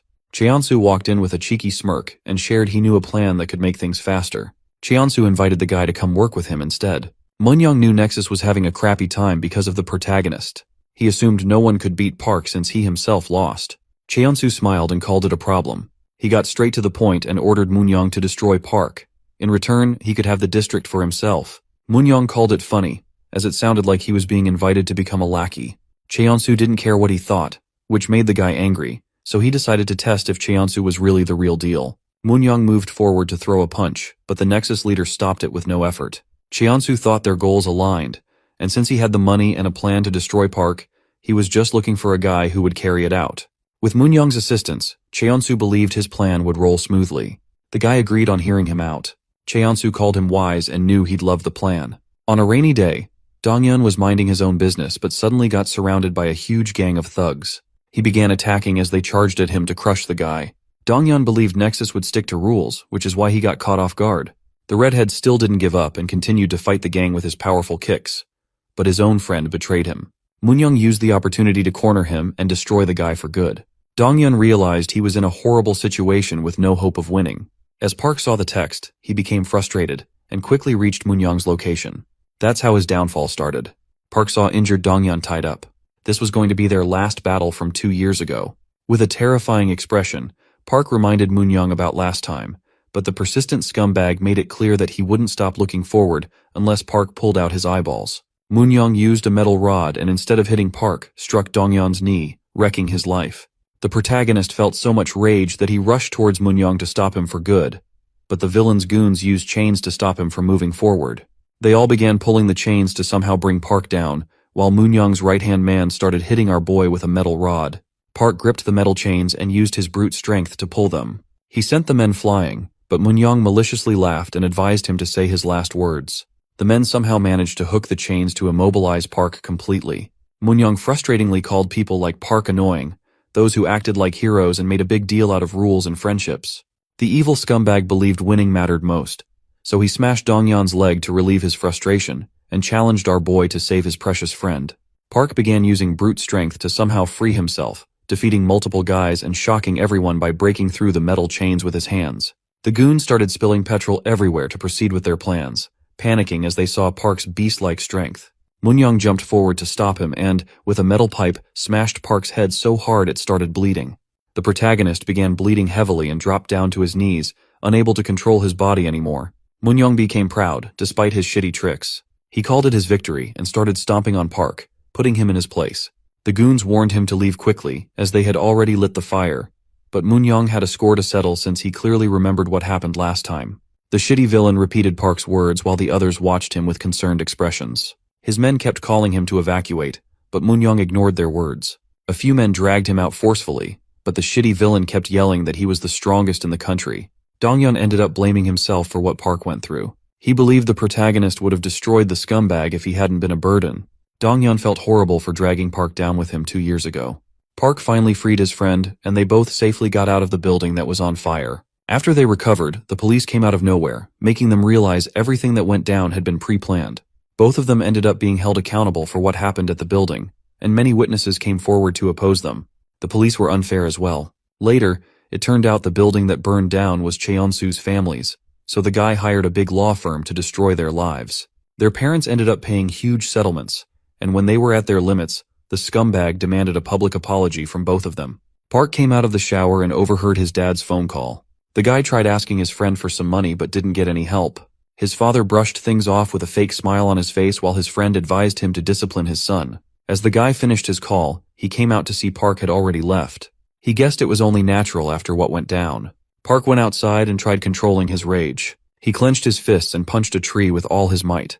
The protagonist realized his mindset was delusional. He thought he was unstoppable, but in the face of money and power, he couldn't do shit. That's how the war came to an end. Our boy got called by the gang. Cheonsu confronted him and kept beating Park to a pulp, but he didn't fight back. He learned fists alone weren't enough to win all wars. The protagonist had to get down on his knees in front of Cheonsu. The shitty leader mocked his cheap tricks and helped Park understand how the real world works. He warned the protagonist to never fight again and to keep his head down, acting like he never existed. Cheonsu called this a punishment for whatever Park had done. Park had no choice but to go along with his shitty plans.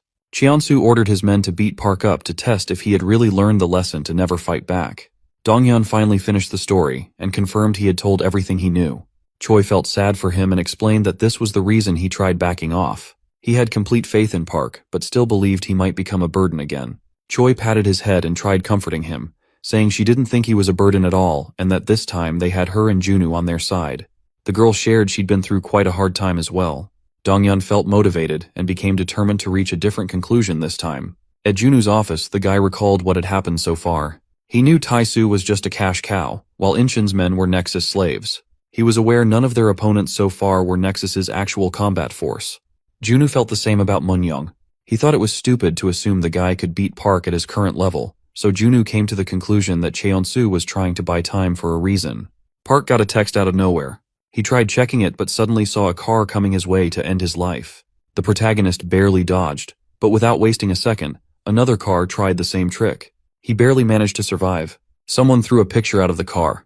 Our boy picked it up and found a picture of Choi and Dongyun at the gym. He quickly caught on and guessed Moon-young was behind it. Cheon-soo ordered Moon-gil to help Moon-young, which surprised the guy.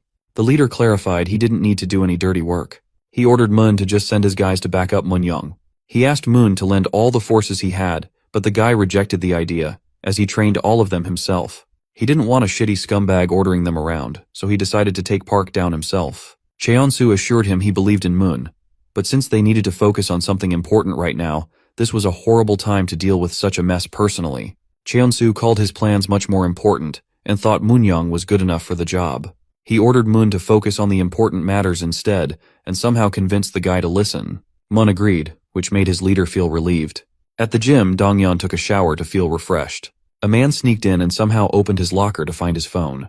The guy used a special gadget to hack it, which helped him install a tracker. After a while, as the redhead walked back, he suddenly got attacked by a biker, but his fast reflexes saved his life.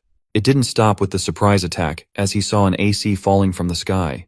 Dong-yeon managed to dodge it as well. The bikers rushed toward him for a second attack, but Dong-yeon jumped forward and scared them away. They gave him a picture as well. This time, it was Park's picture, which confused the redhead. He became frustrated and wondered what Moon-young was trying to pull this time. Moon-young and his men gathered at the assigned location. Mun-lee opened the door and walked forward.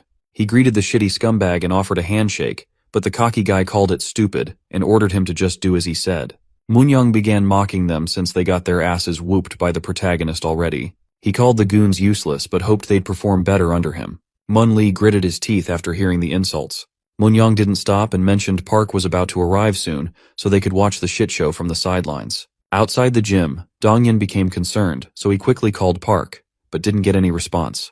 Meanwhile, Park received a fake picture with a location from Dong-yeon's own phone. He assumed it was real and became enraged. The guy rushed toward the location to avoid wasting even a second. Dong-yeon reaches a location he got from Park's phone. He quickly catches up and realizes it was all fake. He begins feeling frustrated and hopes the past doesn't get repeated. Since they were able to deal with Dong-yeon Kim through their cheap tricks, Moon-young feels relieved. With a cocky attitude, he believes there's no need for any backup for a guy like Park. Mun-lee calls the guy shameless, and the goons point toward the front gate.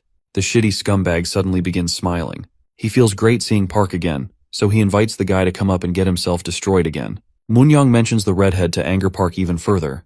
The protagonist sees a huge army of men in his way. One of the guys steps forward for a one-on-one fight as he looks up to Park, but the protagonist ignores his words and wrecks him instantly. Without wasting a second, Park charges toward the army and makes his way through them by destroying the guys with his brute strength. He runs toward the school building in a hurry to save his friend. Moon-young becomes excited to see Park is still insanely strong. He calls Mun-lee's army horrible, as they couldn't even lay a hand on Park. Mun reveals their new recruits. He just wants them to face a beast like Park, as it is an amazing experience. Mun-lee assures him not to worry, as shit's about to get serious. Park rushes inside and finds two men waiting for him. They call him an arrogant guy for assuming he can go through them easily. Park warns them to step back as he rushes forward to attack, but the guy easily dodges his attack and grabs Park's arm. He slams the protagonist down and advises him not to throw such shitty punches against the elite force of Nexus. Park hits the wall but tries getting up to face the men. The elite force member calls him delusional. He admits Park's strong but doubts he can win against a gang like Nexus with pure brute strength. He lets the protagonist know there's no need for a war to deal with him, since Nexus has now reached a completely new and unimaginable level. Park manages to get up, so he rushes forward to attack. The men warn him they're not planning on going easy. Both of them call his way of fighting completely trash and start choking the protagonist with their body weight and technique. The elite men reveal they all run on Mun's commands, who's the core of Nexus. They're confident they will steal the victory since he's nothing against real skills. They try suffocating Park so he loses consciousness, but he tries smashing his back on the wall to free himself. The men call it useless, and one of them uses a new technique to continue choking the protagonist. The guy calls his technique Lion Killer. Park begins bleeding from his mouth while the man shares that humans can win against even lions with this technique.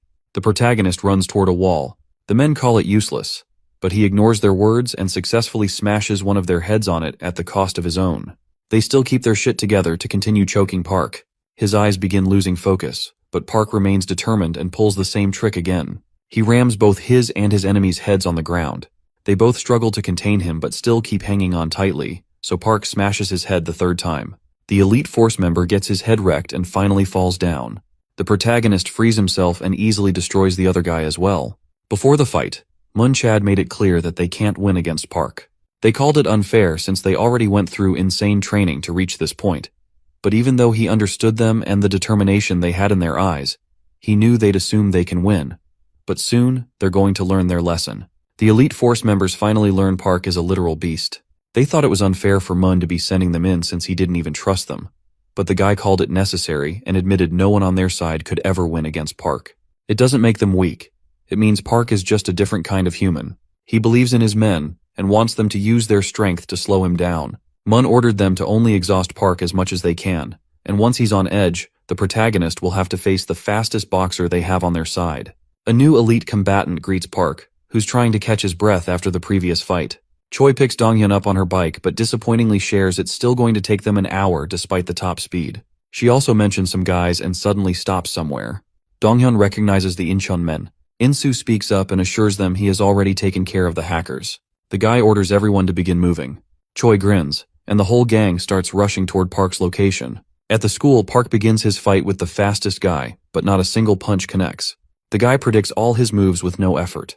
A few minutes before the fight, Moon advised his fastest man to face Park once he's exhausted, and believes he needs to hurry up to save his friend.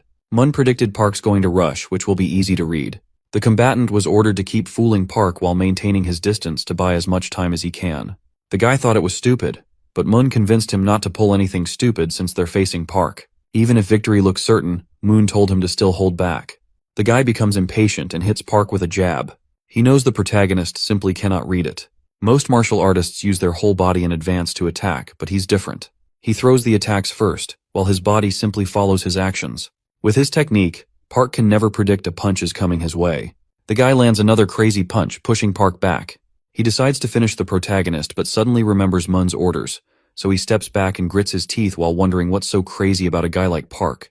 He doesn't understand the hype and kicks Park in the stomach. The protagonist feels exhausted but continues to attack. No matter what he throws, the combatant dodges it and calls Park nothing more than an animal with no brain. He becomes cocky and assumes he can win, but the guy suddenly hits the wall. He remains calm but admits it's a clever move to push him back like this. Park attacks, but he dodges and smirks as he reveals he doesn't even need space to throw a crazy punch. The guy attempts a 1-inch punch while challenging Park to survive. The protagonist eats the strong punch and gets thrown back, but he gets back up and pounces at the guy to finish him. The combatant guesses he doesn't have any brain cells, so he hits Park with the same punch. The guy laughs and wonders if Park never learned about such a famous punch. He asks how shitty Park feels, but the protagonist remains calm and charges at him again. The man becomes frustrated seeing his attacks didn't slow Park at all. He challenges Park to deal with another move and begins throwing multiple punches at once. He keeps on hitting, but suddenly Park grabs his arm and orders him to stop his bullshit.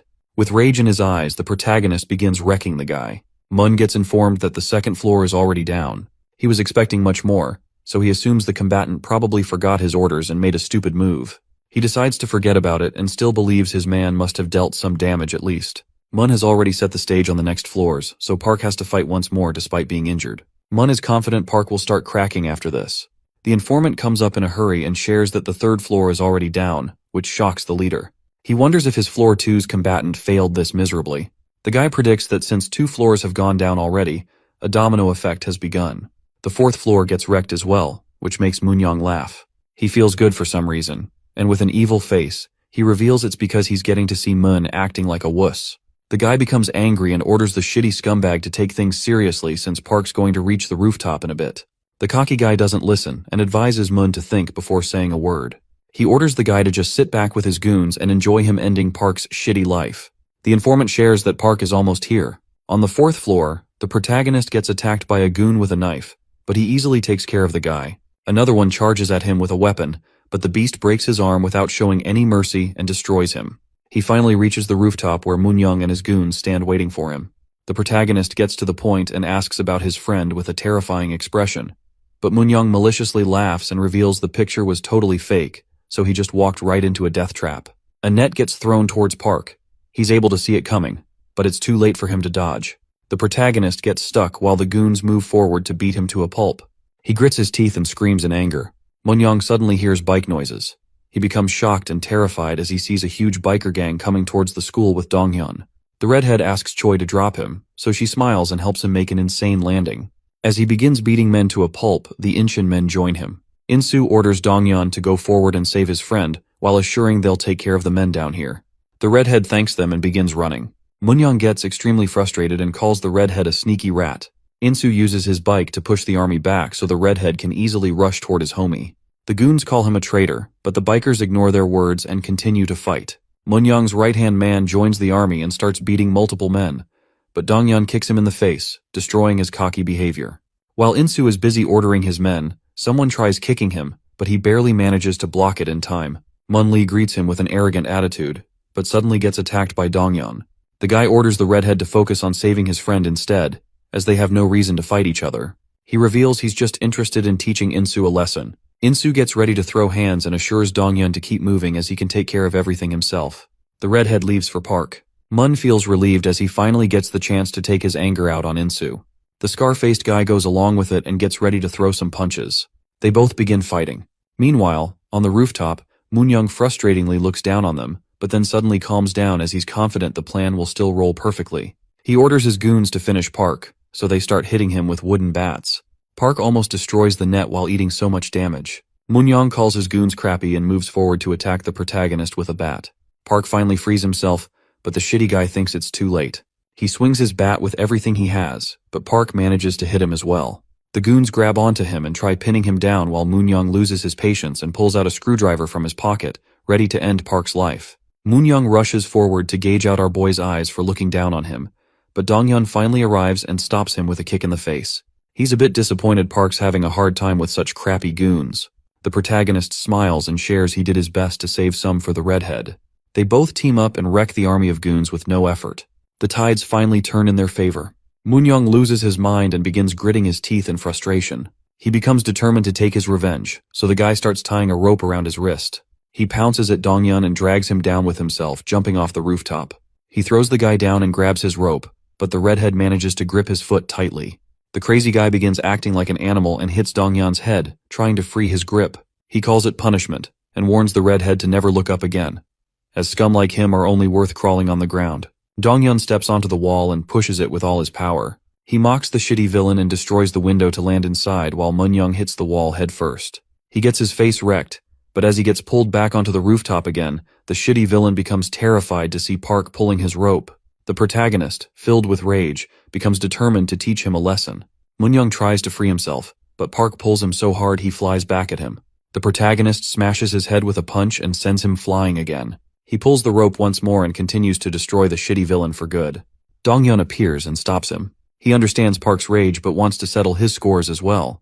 The protagonist gives him 5 minutes, which puts a smile on his face. He confronts Moon-young to settle old business.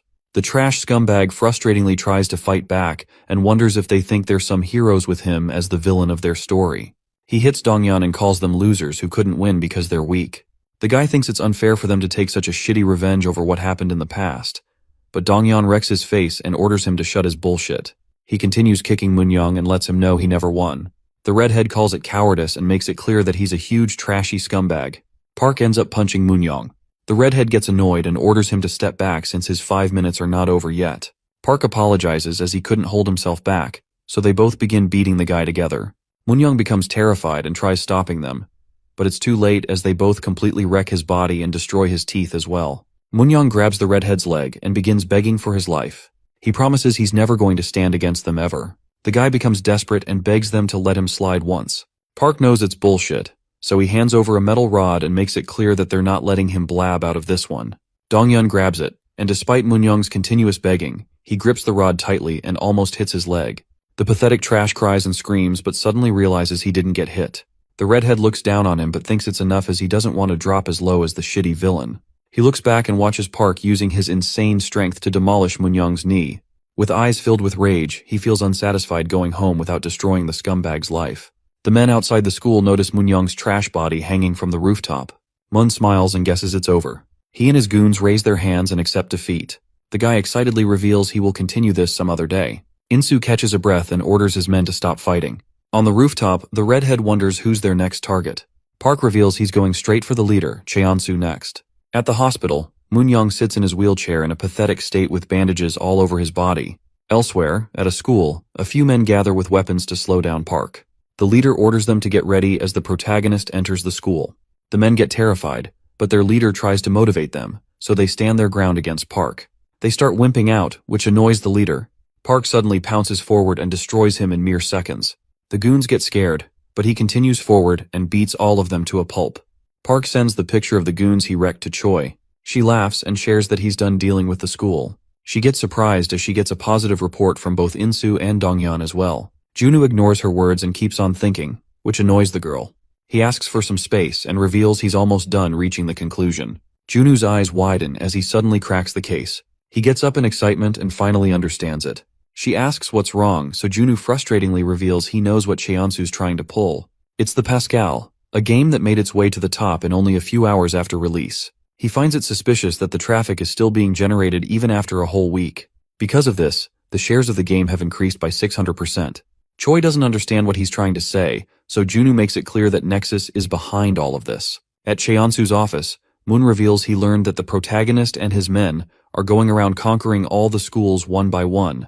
People believe Nexus is laying low because the gang is too wimpy. As things are going, they will slowly lose all the control they have. Moon believes it's time they take action against this. Cheonsu understands his words and asks Lion about something. He replies that exactly 7 days later, their plan will become successful. Cheonsu orders Moon to just back down for a week and avoid wars with the enemy. He guarantees everything will be dealt with in a week. Cheonsu wants to avoid taking action against nobodies. He's confident that in just a few days, they'll have 100 billion won to their name. Cheonsu shares he still believes in Moon, so the guy thinks his leader is aiming for a better plan to ruin Park's progress.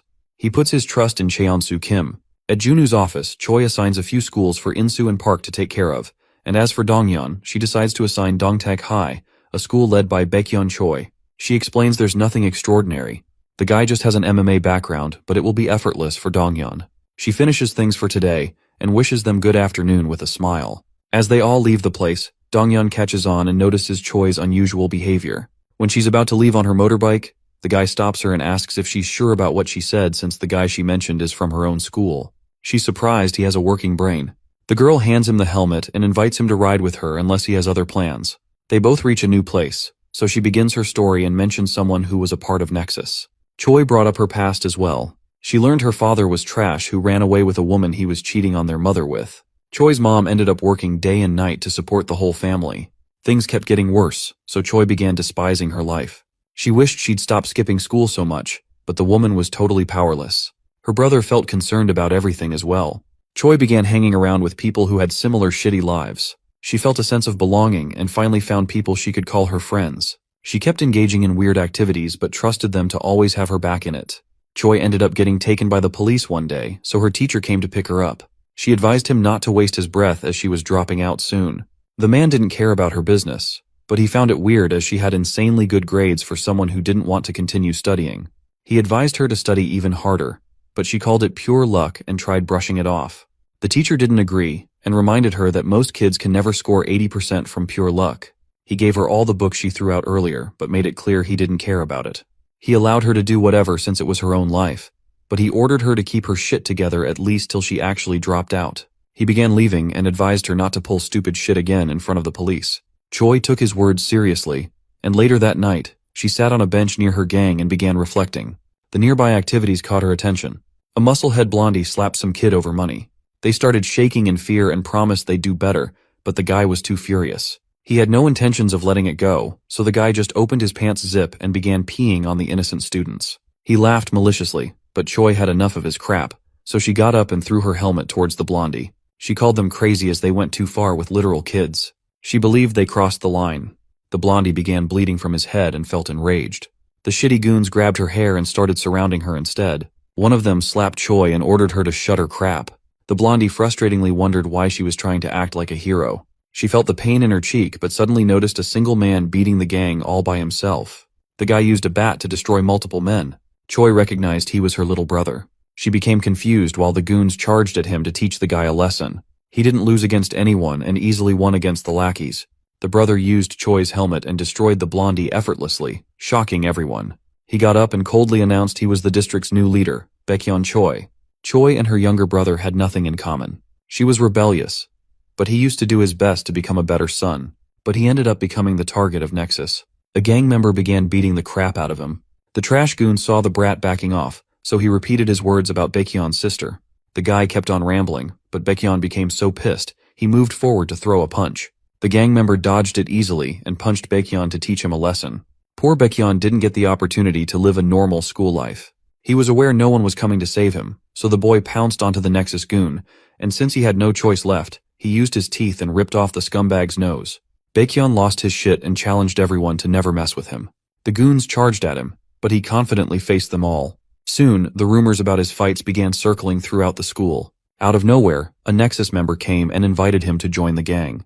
He joined Nexus and became unstoppable, but then one day things changed. As he was walking home, he saw his partner, who warned him about a trap, but the guy stood confidently despite seeing multiple men charging at him. He wrecked one and made it clear that he was never going to run away. The fight continued for hours, and he finally fell down against the shitty goons. They stomped his face, but the guy couldn't move anymore. He became frustrated as he realized he was finished, but then Cheonsu came and saved his ass. The leader called Baekhyun amazing for holding out despite such horrible odds. He smiled and ordered Baekhyun to drop the formalities. He felt inspired. The goons got terrified seeing Cheonsu, but they decided to take him down as well. All his life, Baekhyun despised seeing people's backs. His sister and parents were all shitty people. Everyone he had in life was a cowardice rat. But everything changed for him when he saw Cheonsu in front of him. Everyone charged at once, but Cheonsu beat them all effortlessly. Baekhyun's eyes began burning with determination again. He decided to follow Cheonsu for his life purpose. Choi confronted him about his decision later, but he didn't care about her words at all. He revealed Cheonsu himself chose him, and he was only here to fulfill Cheonsu's orders. He made it clear to never get in Cheonsu's way, and announced he'd kill the person with his own hands if it came to that. At the pool club, Baekhyun addressed the issue of a huge number of dumb brats who didn't know they were supposed to fear Nexus. He believed it was because of zero support from the teacher's side. The guy called them wimps for not cooperating and wondered why they acted so carelessly. He decided to end their nonsense and ordered them to cooperate with whatever plans he would suggest. The teacher spoke up and made it clear that the teachers didn't care about his shitty orders. Baekhyun coldly asked if they had a problem. The teachers called him correct, so he didn't hesitate and used the snooker stick to destroy the teacher and stab his leg, shocking everyone else. He invited the others to come at him but warned the wimps not to take his actions lightly. Choi felt sad about her brother's situation, but she couldn't do anything to stop it. The teachers started getting tormented every day. Baekhyun kept destroying their lives in a shitty manner. Most teachers in the district gave up and left the schools. Choi's homeroom teacher was surprised teachers would leave for such a cause. He was ready to throw hands if he ever needed to confront the student himself. He guessed the teachers could avoid all the issues by resigning, but he was worried about his students who were continuously getting death threats from the gang. The guy became determined to protect them no matter what. The teachers who didn't back off got their lives completely wrecked by the guy. Choi's homeroom teacher ended up being sent to the hospital. He assured the girl he was fine, but at that point Choi felt a new kind of guilt. She felt ashamed, so the girl threw her ring away and left Nexus for good. She made it her responsibility to destroy the scumbags herself. She finished her story and believed people couldn't change so easily, so he didn't need to hesitate just because Baekhyun was her brother. Donghyun decided he would try his best to convince the guy. At some food store, Park hunts down the school's leader, and despite hearing him beg, the guy shows no mercy and wrecks him. Insu completes his job as well. They both laugh and wonder what's wrong with Donghyun. The redhead calls them stupid and explains his school is just really far. He enters the snooker club and becomes stunned when he finds no one inside. Somewhere else, as Choi moves towards her destination, she hears a woman begging for help. Choi stops and asks what's wrong, but the woman fools her and reveals her true colors. Choi feels confused but catches on quickly as she finds herself surrounded by men. The goons order her not to fight back, but Choi hits one with her helmet and pushes him back. The woman tries something but Choi smacks her as well. She suddenly gets hit by a bat and loses consciousness. The men inform their boss that she has been captured. Choi gets locked up. She keeps knocking on the door while frustratingly yelling at her brother to let her out. Baekhyun finally appears and learns she has been yelling for hours now. He kicks the door and orders her to keep her mouth shut for at least 5 days so he doesn't need to kill anyone. He makes it clear that if she continues this, he's going to assume she's getting in Cheonsu's way and wreck her life. She begins smiling and lays down to take it easy, just like he said. She repeats his warning and laughs. At Cheonsu's building, Moon fills him in on the situation. He knows Park and his gang are obsessed with loyalty, so they won't do anything stupid that puts Choi's life in danger. Cheonsu grins and hopes they can keep this up. He reveals the plan has almost reached completion. At Junu's office, the guy decides to be careful since their enemies have Choi as a hostage. But he disappointingly shares that if they don't take action, Cheonsu will become a multi-millionaire even Junu can't defeat. He admits it's risky, but orders them to keep destroying the gang little by little. Insu asks a question. He understands Nexus can be defeated, but that still won't stop the leader from reaching his goals, since the stocks have already crossed all expectations. Insu believes they've already lost. Junu laughs as he understands his words but explains they're ignoring something important. Junu is determined to win at all costs, even if he has to use shitty methods. He assures them not to worry and reveals they still have a plan that will change the tides. Junu calls Insu correct and reveals Nexus has increased the game's shares to 8 times their original price, but the stocks haven't been sold yet. He believes it's because their plan still needs more time to be successful. With an evil expression, Junu predicts Cheonsu's real plan to sell the stocks on short. The whole explanation goes over Park's head, so Junu clarifies that Cheonsu borrowed the shares first and is now planning on liquidating them completely. Whenever he needs to return everything, the guy is aiming to just buy the necessary number of shares and return them to the owner. Junu continues his explanation and predicts the leader is going to push the price to completely crash. Since the redemption date is close, Junu explains the leader will use his influence to destroy the share prices, but that's where Park and Insu are going to jump in and stop everything. Dongyun feels concerned about Choi, but Junu assures him they're going to get her back. He reveals he tracked her hours ago so she can be saved any time. Dongyun gets angry and questions why he kept such a thing hidden for so long. Seeing his passion, Junu guesses the redhead might be in love, which embarrasses the guy. Dongyun tries making an excuse and begins leaving to save Choi first. Junu orders the others to get on their feet as well, but they both remain confused. Insu forgets about the fancy talk and helps Park understand they just need to wreck some more goons. Junu laughs wickedly and orders them to deal with the goons while he takes care of the mess with money. Park and Dongyun reach the location and break open the door. They see an army of goons hiding inside. The men are surprised they got tracked, but they all rush forward to defeat the beast and his friend. Park decides to take care of the goons and orders his homie to move forward and protect Choi. The redhead rushes towards the helpless girl. A goon informs Baekhyun they're being attacked by the protagonist.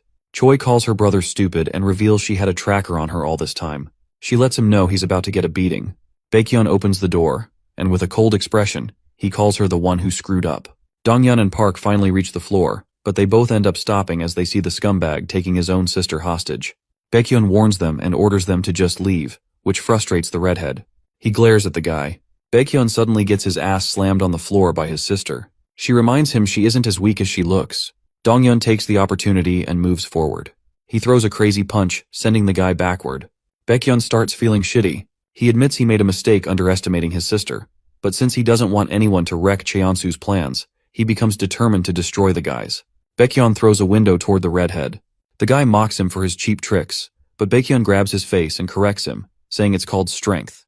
He almost wrecks Dongyun's face, but his punch gets dodged. The guy keeps throwing attacks continuously, but the redhead sees through everything and remains unscathed. He throws a kick and wonders who labeled this crap strength. Dongyun guesses it was their shitty leader. He tries explaining the guy is only using Baekhyun for himself, but Choi's brother keeps on glazing him and punches the wall in anger. Dongyun decides to teach him a lesson, so he hits the guy with a kick and throws him backward. The redhead calls him the biggest glazer. He knows Baekhyun has gone through tough times, but this is probably not what he wants to be. He reveals the harsh truth. Cheonsu probably doesn't give a crap about Baekhyun. He was only sent here to buy time. Dongyun tries to wake him up and questions why he's such a simp for Cheonsu. Baekhyun still doesn't understand, and in a desperate attempt to win, he charges forward. But the redhead destroys him instantly. He doesn't know what Baekhyun saw in his life but believes he's on the wrong path. This is hard for the guy to believe, as he had no other choice than to be a strong beast for survival. His leader helped him find a proper path. Baekhyun already knew he was doing terrible things, but that didn't matter because he had already decided to walk behind Cheonsu. Even if it's depressing or hard, he was happy to walk the road for someone who came into his crappy life and became the hope he always needed. Baekhyun stops them and starts screaming in rage. Choi grits her teeth, seeing his desperation. As her brother charges forward to attack, Dongyun wrecks him and hopes he stops, as it is getting depressing. Baekhyun clings onto him to keep on standing, but the redhead knocks him out.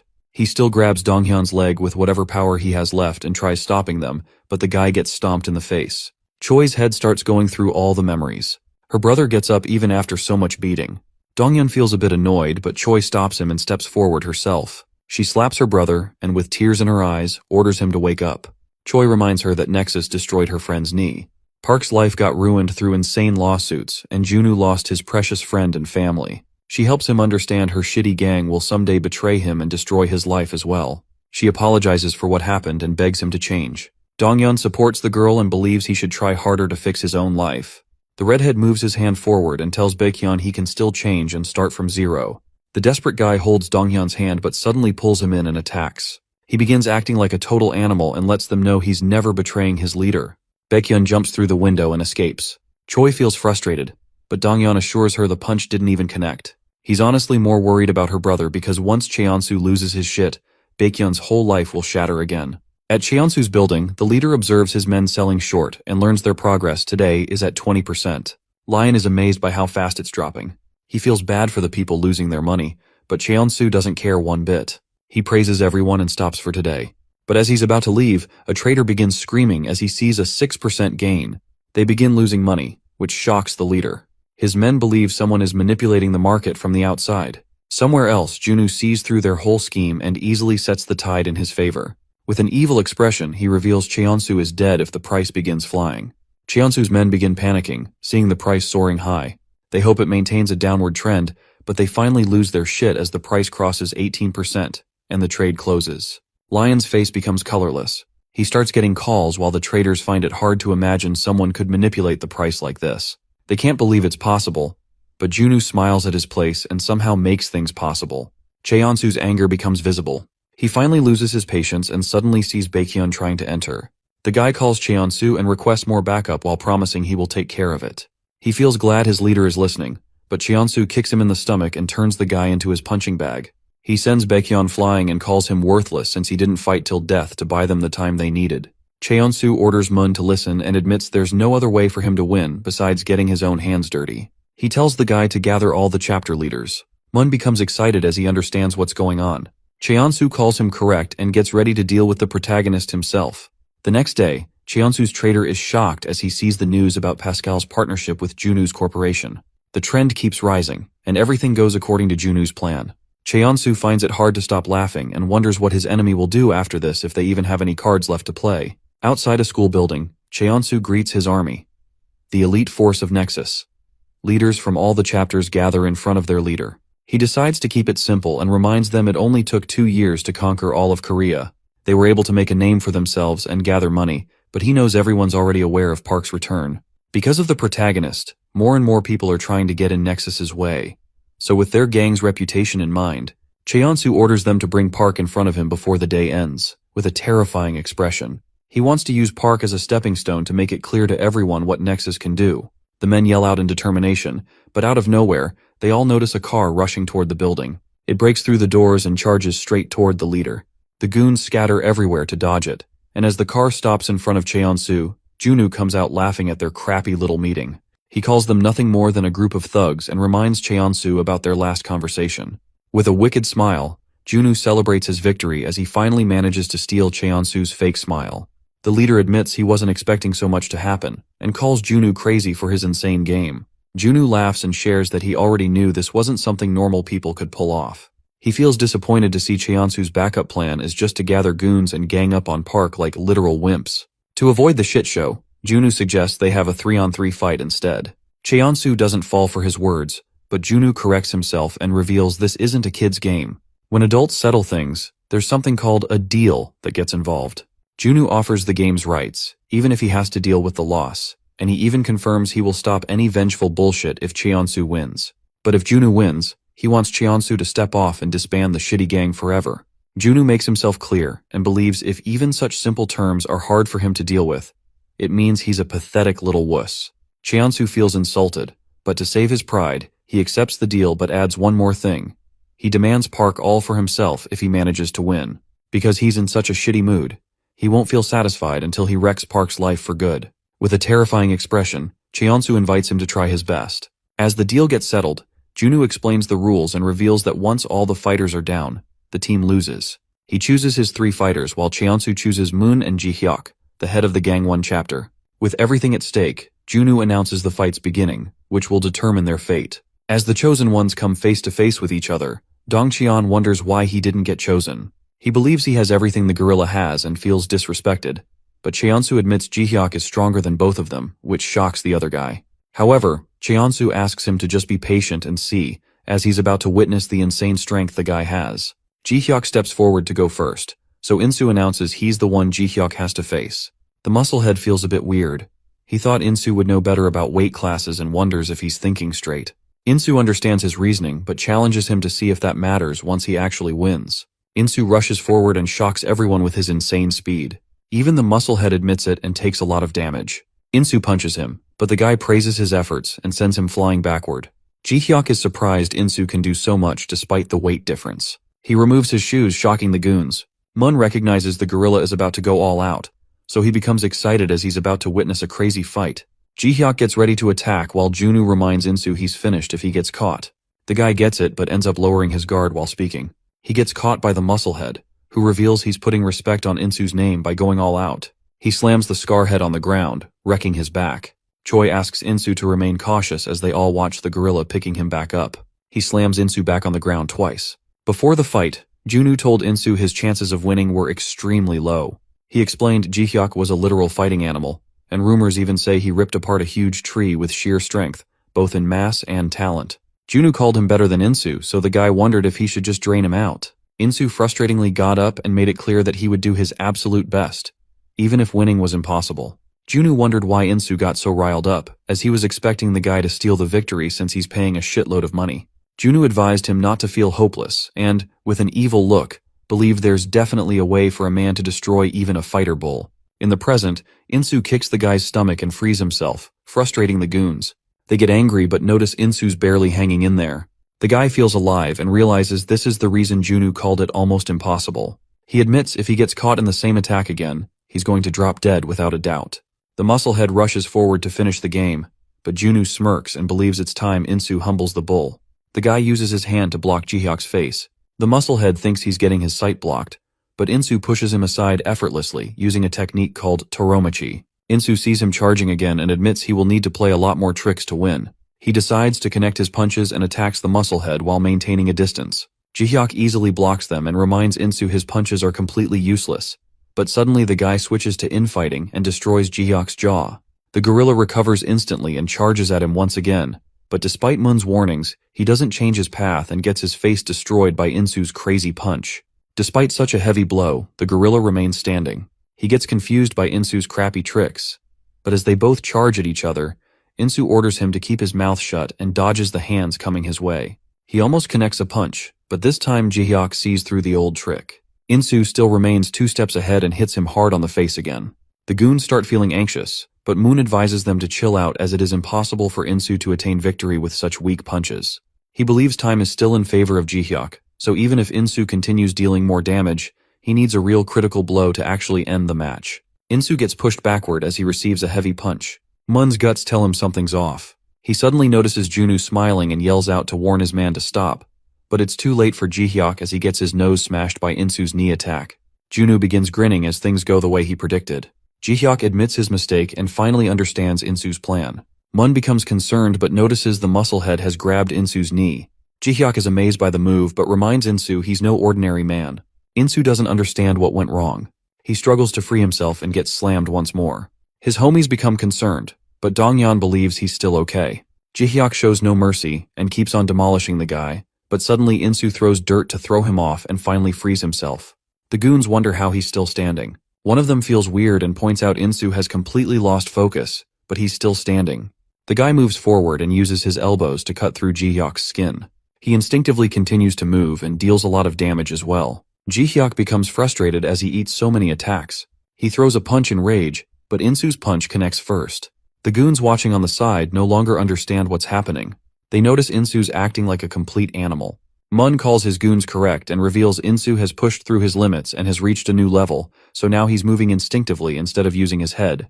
He's now turned into an animal with nothing but reflexes and instincts controlling his moves. He believes only a seasoned fighter with insane mental power can pull off such a feat. Mun is shocked that the guy who betrayed his gang is suddenly inspiring him. Insu's moves completely change. His endurance goes through the roof, and the elbow cut can destroy anything in its path. Ji-hyuk admits he's in a horrible situation, so he needs to take the risk and somehow counter it, or else he'll lose.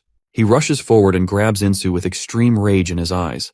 Despite struggling, Insu gets smashed onto the ground again. As the smoke clears, Insu, in a pathetic state, feels crazy as he nearly dropped dead. Despite having extreme injuries, Insu gathers enough strength to get up and becomes the winner who destroyed Ji-hyuk. The crowd gets silent. but then Mun Lee decides to step in. The goons smirk and believe a founding member like Moon can never be defeated. Insu takes a fighting stance, but Moon punches the guy and sends him flying backwards so he can finally rest. Park observes the punch and recalls the special combatant pulling the same move against him. Mun invites Donghyun to come face him, as there is no need to keep two redheads around. He bets the winner can keep his hair. Donghyun confirms this again and reminds the guy it'll be hard to grow back such long hair. Mun knows already, but he's confident he's going to win, so he rushes forward and starts the fight. The goons scream in excitement seeing them go. They both dodge each other's attacks. Mun is able to land a blow, which sends the guy flying backward. Donghyun gets shocked as he recognizes it's Chinese martial arts. Mun lands multiple blows, which makes it obvious he has the upper hand. Choi calls it unfair to use such fancy moves in a street fight, but Junwoo explains even though some Chinese martial arts are not usable in real combat, there are still exceptions. It's hard for Choi to believe Mun has mastered something like that, but Junwoo thinks this much is to be expected since he's the heir of a famous martial arts family that became corrupted and used the skills for their crappy activities. Mun kicks him hard, but Donghyun still holds his ground and rushes forward. He disappoints the guy who was hoping for a better fight than this. Mun calls Donghyun's skills pathetic and destroys his face. Donghyun loses his mind and finally lands a kick. Mun admits the kicks have insane strength behind them, so he begins grinning and gets excited. Donghyun hits him with the same kick twice and admits he has no chance of winning, so he's just going to keep smashing the same spot until the guy falls. Mun sees through his moves and calls them absolutely pathetic. He destroys Donghyun's jaw and lets him know such obvious moves won't work while smacking his face. Donghyun ignores his words and repeats the same move. But Mun calls it basic and demolishes his collarbones with an insane punch. He feels disappointed, as he was expecting a real fight after hearing tales about Donghyun's skills. He wrecks the guy with another punch to the face. As a kid, the redhead used to get bullied wherever he went because he looked skinny. But then one day, his bullies annoyed Park and got their asses kicked. Donghyun got to witness the beast's insane power. He asked Park for some advice so he could be stronger too. The guy told him to just fight back whenever he got hit. From that day, Donghyun trained tirelessly, even though he knew the advice was complete dog shit. But that made him learn he could be better as well. He soon came to learn and accept that he had zero talent for fighting, and his skinny build was another disadvantage he couldn't change. In simple words, he could never reach Park's level. He knows some call him tenacious, but he doesn't find it pleasing, and it was never his intention to be tenacious. It's just he had nothing else going for him. Donghyun gets back up and tries whatever he can, even though he knows he's not a genius. He feels determined to keep fighting back against shitheads like Mun. He kicks the guy and remains tenacious until it turns into a talent of his. He finally wakes up and announces it's his turn to beat Mun's ass. Mun falls to his knees as his bone cracks from the kick. He finally understands why the guy kept hitting the same basic move over and over again. Mun tries, but he's unable to move his legs. Donghyun shows no mercy and begins smashing his head. He keeps punching the guy and challenges him to repeat his insults again. Donghyun mocks his cocky behavior from earlier, which frustrates Mun, but Donghyun doesn't let him go. He smashes the guy's face with his knee, shocking the watchers. Mun keeps blocking the punches and finally gets an opportunity to attack.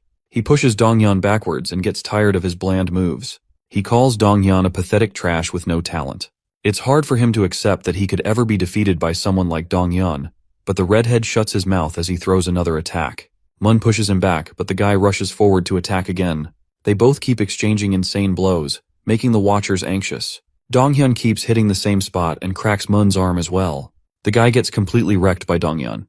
He still doesn't believe he's about to lose against a talentless trash. Mun's prestigious family survived for decades thanks to the techniques passed down through generations. As he was chosen to be the next ruler, he determinedly trained his whole life, but he quickly realized he had nothing special going for him. Mun was also talentless and had nothing to match the family's standards. He became the cause of shame and humiliation for his family, but he remained determined and pushed himself through rigorous training that no normal person would even consider. After working so hard, he thought he could finally lead the family, but one day he learned that working hard was nothing but the bare minimum.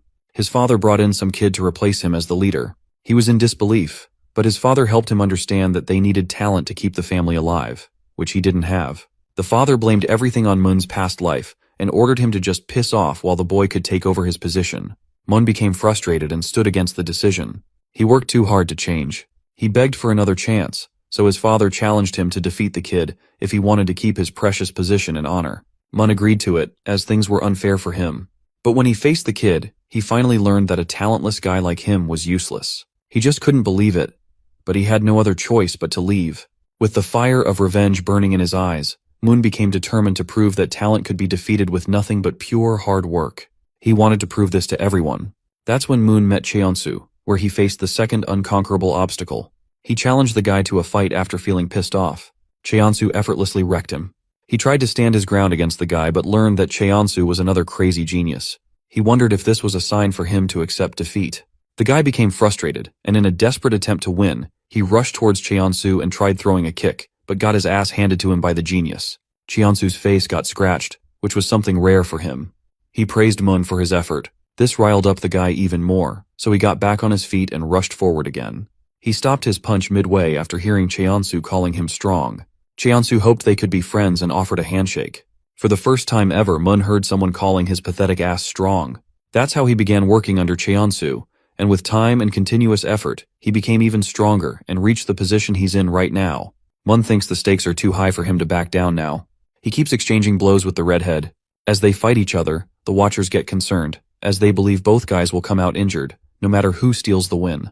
Junwoo grits his teeth as he feels helpless. Choi frustratingly orders him to pull back Donghyun, as he could get injured again, but Park stops her and believes it's a matter between the two of them, so no one besides them can stop what's happening. She still feels worried, as she thinks the fight has gotten out of hand. Donghyun and Moon keep fighting each other. They both realize the force that's helping them move forward isn't any talent or strength, but pure tenacity and focus. It's the result of whatever they've both gone through in life. Donghyun remains determined to keep standing. As they both go all out and punch each other at the same time, the audience is shocked to see they've both lost control over their bodies. The guys drop to their knees, and the match turns into a double knockout. Cheonsu grabs Moon's weak body and lets him know he was really strong. Park assures Donghyun to leave everything to him. They both get up to put an end to the shit show. The protagonist and the villain of our story finally come face to face with each other. Right off the bat, Cheonsu orders our protagonist to kneel down just like he did 2 years ago if he wants any mercy. The goons laugh, while Choi feels disrespected. Cheonsu doesn't understand a few things.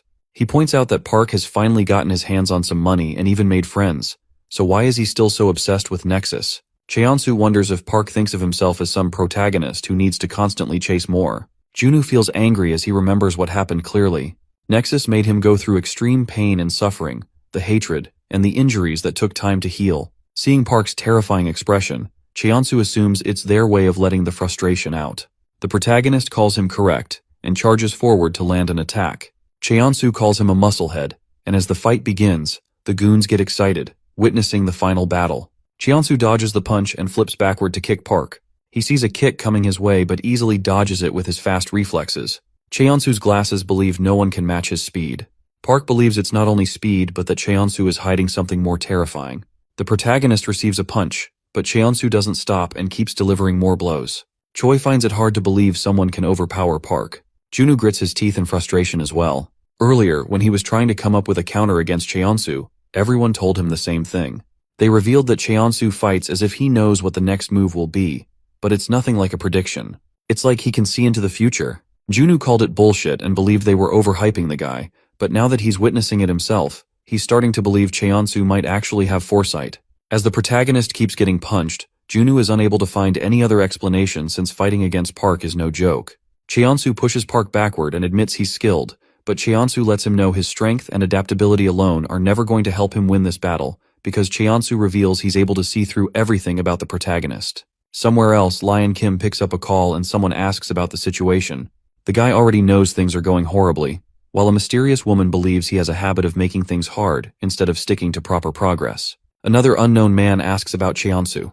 Lion replies he's still not finished but assures the guy Cheonsu is a great partner, so he deserves a second chance to prove that he's valuable. The protagonist faces the final villain. It starts to rain, but he continues to fight. As he's about to land his punch, Cheonsu calls it a readable move and easily dodges. He reveals he's able to see through any opponent and kicks Park away. The protagonist falls to his knees and barely dodges the attacks coming his way. Cheonsu stomps his face and sends him backward while remaining unscathed. Cheonsu reminds him he's nothing special, even though the people around him praise the guy a lot. He makes it clear to Park that he's just a nobody. Donghyun knows he's in no position after he almost lost, but he doesn't want the protagonist to lose as everything is on his shoulders right now. Park suddenly screams and shocks the goons. He removes his jacket and finally gets serious just to humble Cheonsu. The Nexus leader feels a different vibe coming from him. The protagonist charges at him and throws a punch, but Cheonsu dodges it effortlessly and calls himself wrong, as Park's movements are still readable. Cheonsu sees a left punch coming, so he gets prepared to counter it, and lets the protagonist know his efforts won't change anything. Park screams again and breaks Cheonsu's guard. He hits the guy in the stomach and finally deals some damage. The tides finally shift as Cheonsu starts getting cornered by Park. He's still able to read Park but doesn't understand what's stopping him from countering. Cheonsu learns the protagonist was holding back all along as he's unable to handle things anymore. Choi feels shocked and wonders what's happening. Junwoo explains Park was just holding back so his opponent doesn't die, but it feels like he has stopped caring about it anymore. The protagonist's father was a gym owner. He used to get requests from trainers to enroll his son, but he always rejected them. One day, a guy asked what the reason was behind stopping Park from training. His father lived his whole life doing martial arts and would get stuck in weird situations quite often that would push him to fight someone. Sometimes, he would lose his patience and start seeing hundreds of possibilities to destroy his opponent and wreck their lives. But that's the reason he decided never to have his son train anything, because the father knew Park was a special kid born with insane strength. Even a small mistake would send him straight to a lifetime in jail. Choi is shocked to learn Park was hiding this much power, but she doesn't understand how he managed to reach this level without real training. Junwoo smiles and explains that despite not going through any real training, Park has gotten stronger through real combat. He's a literal beast with insane adaptability. As the protagonist faces Cheonsu, he hits the guy with his knee and wrecks his face. Cheonsu is sent backward, and as he notices his head spilling blood, his eyes widen in excitement. With a cold expression, the protagonist challenges him to read his moves now. Not just in games, even in real life, Cheonsu was easily able to dominate anyone in a fight because he could just easily read his opponent's moves. Everyone began following Cheonsu, so he rolled with it since it was a satisfying feeling.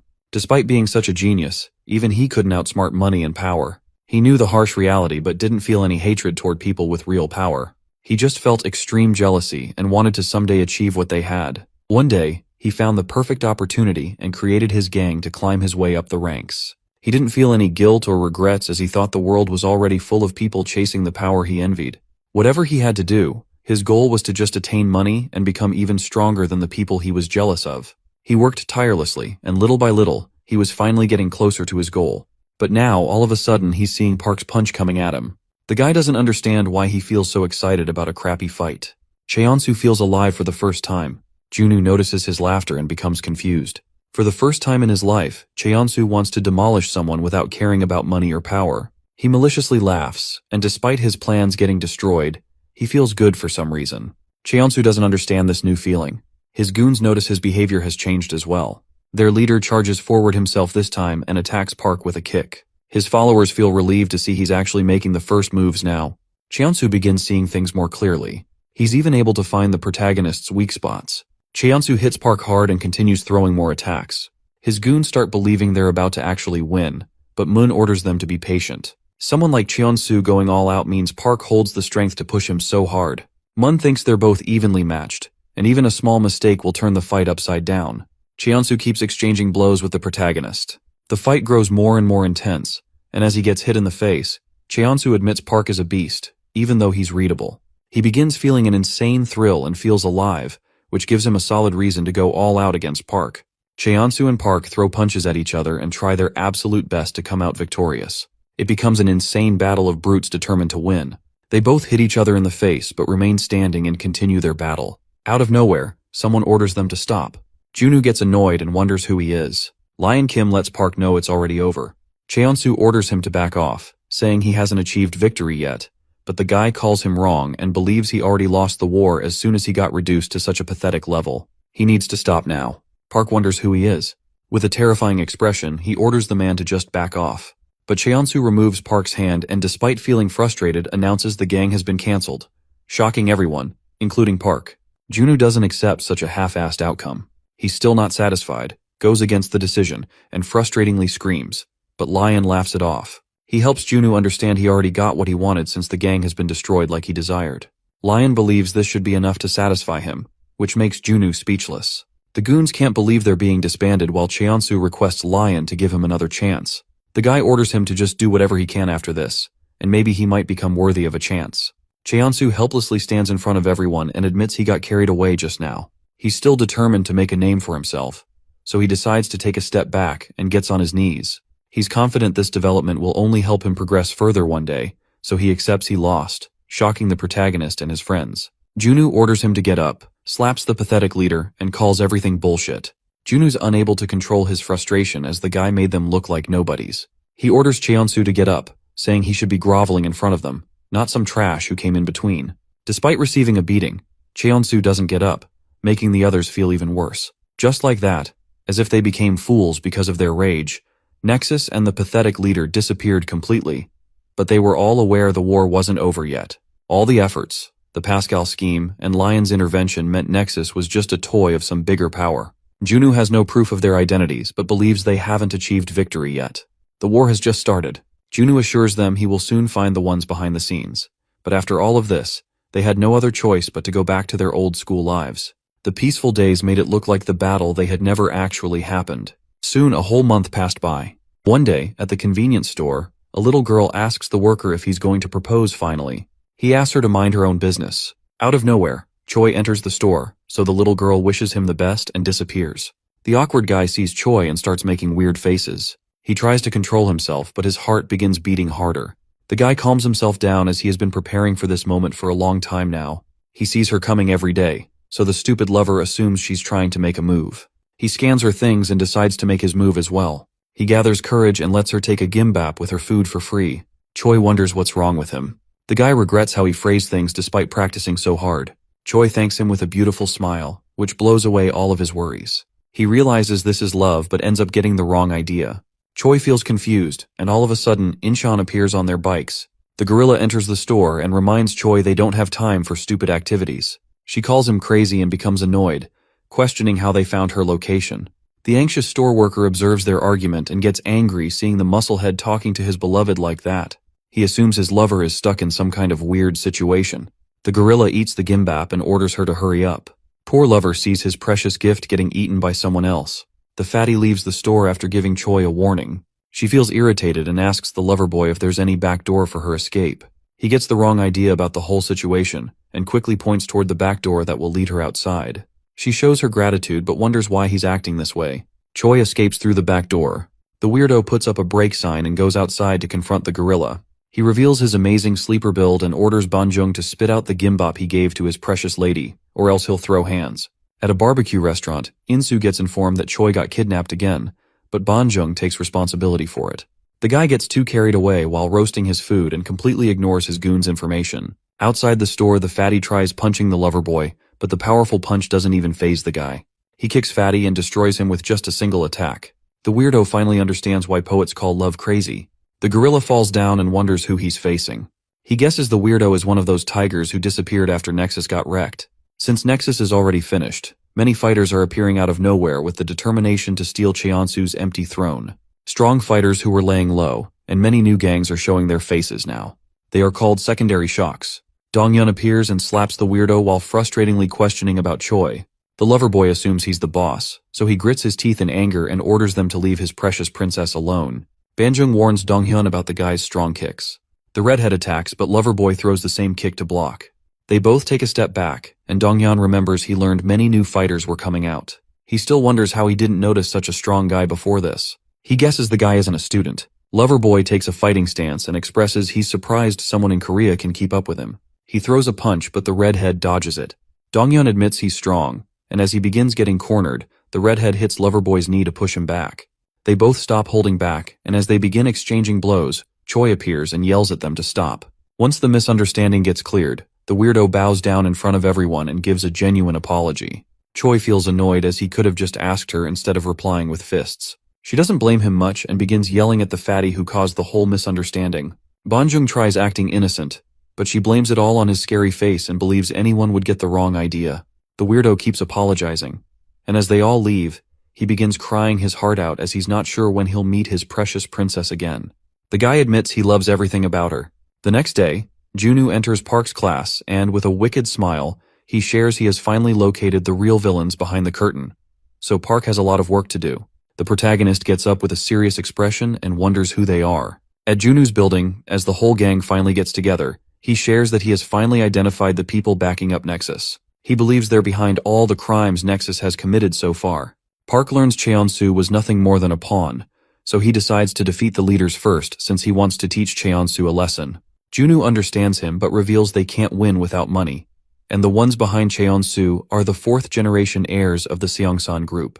This shocks the gang.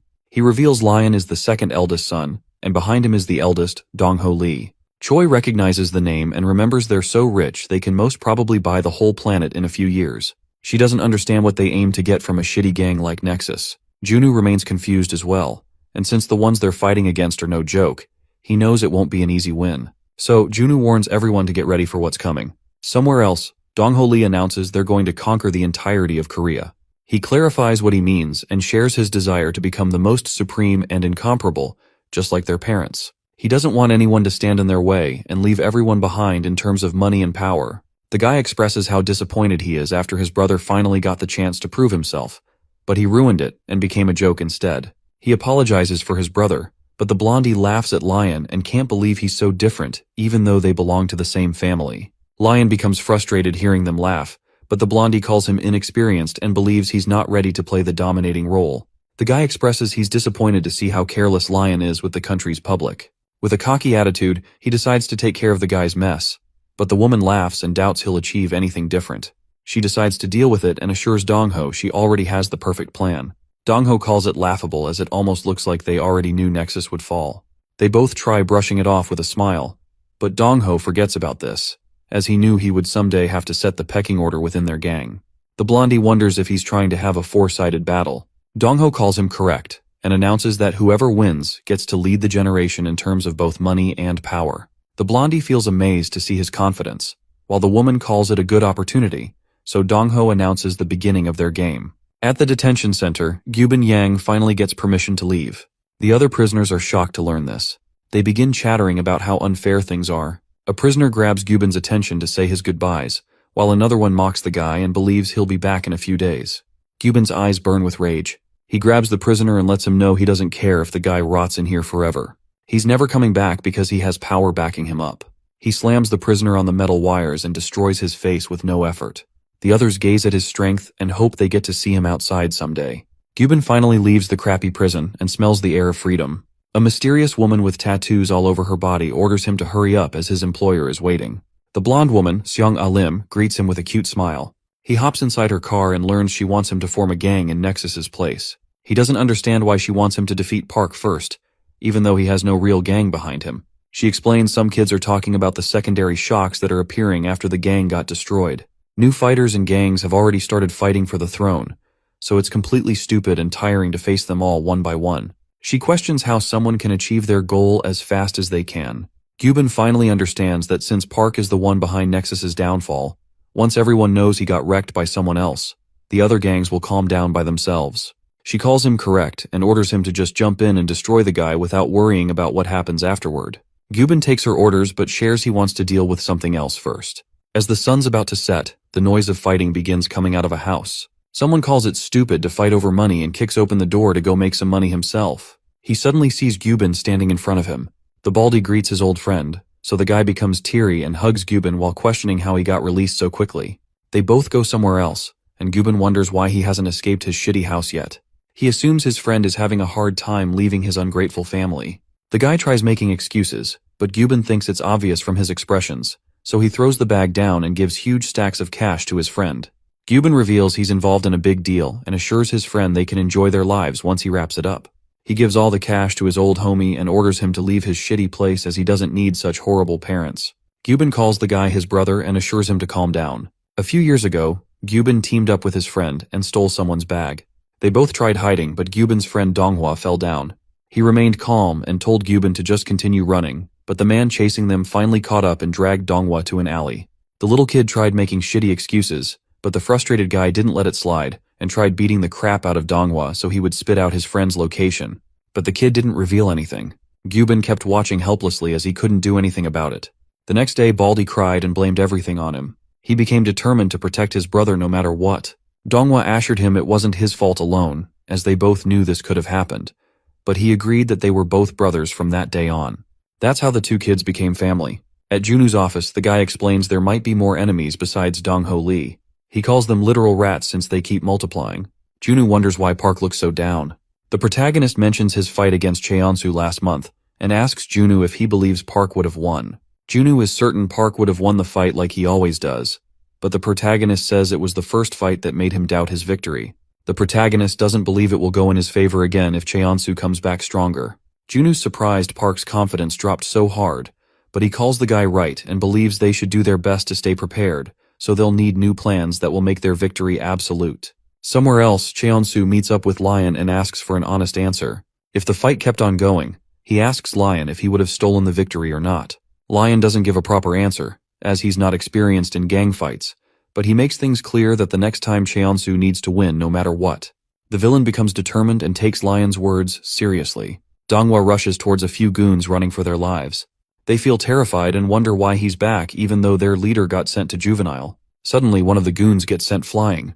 The other ones almost piss their pants as they recognize Gyubin is back. He gets surrounded by the two friends. Gyubin hopes the guy had fun mocking him while he was at the juvenile. The baldy repeats his words and scares the guy.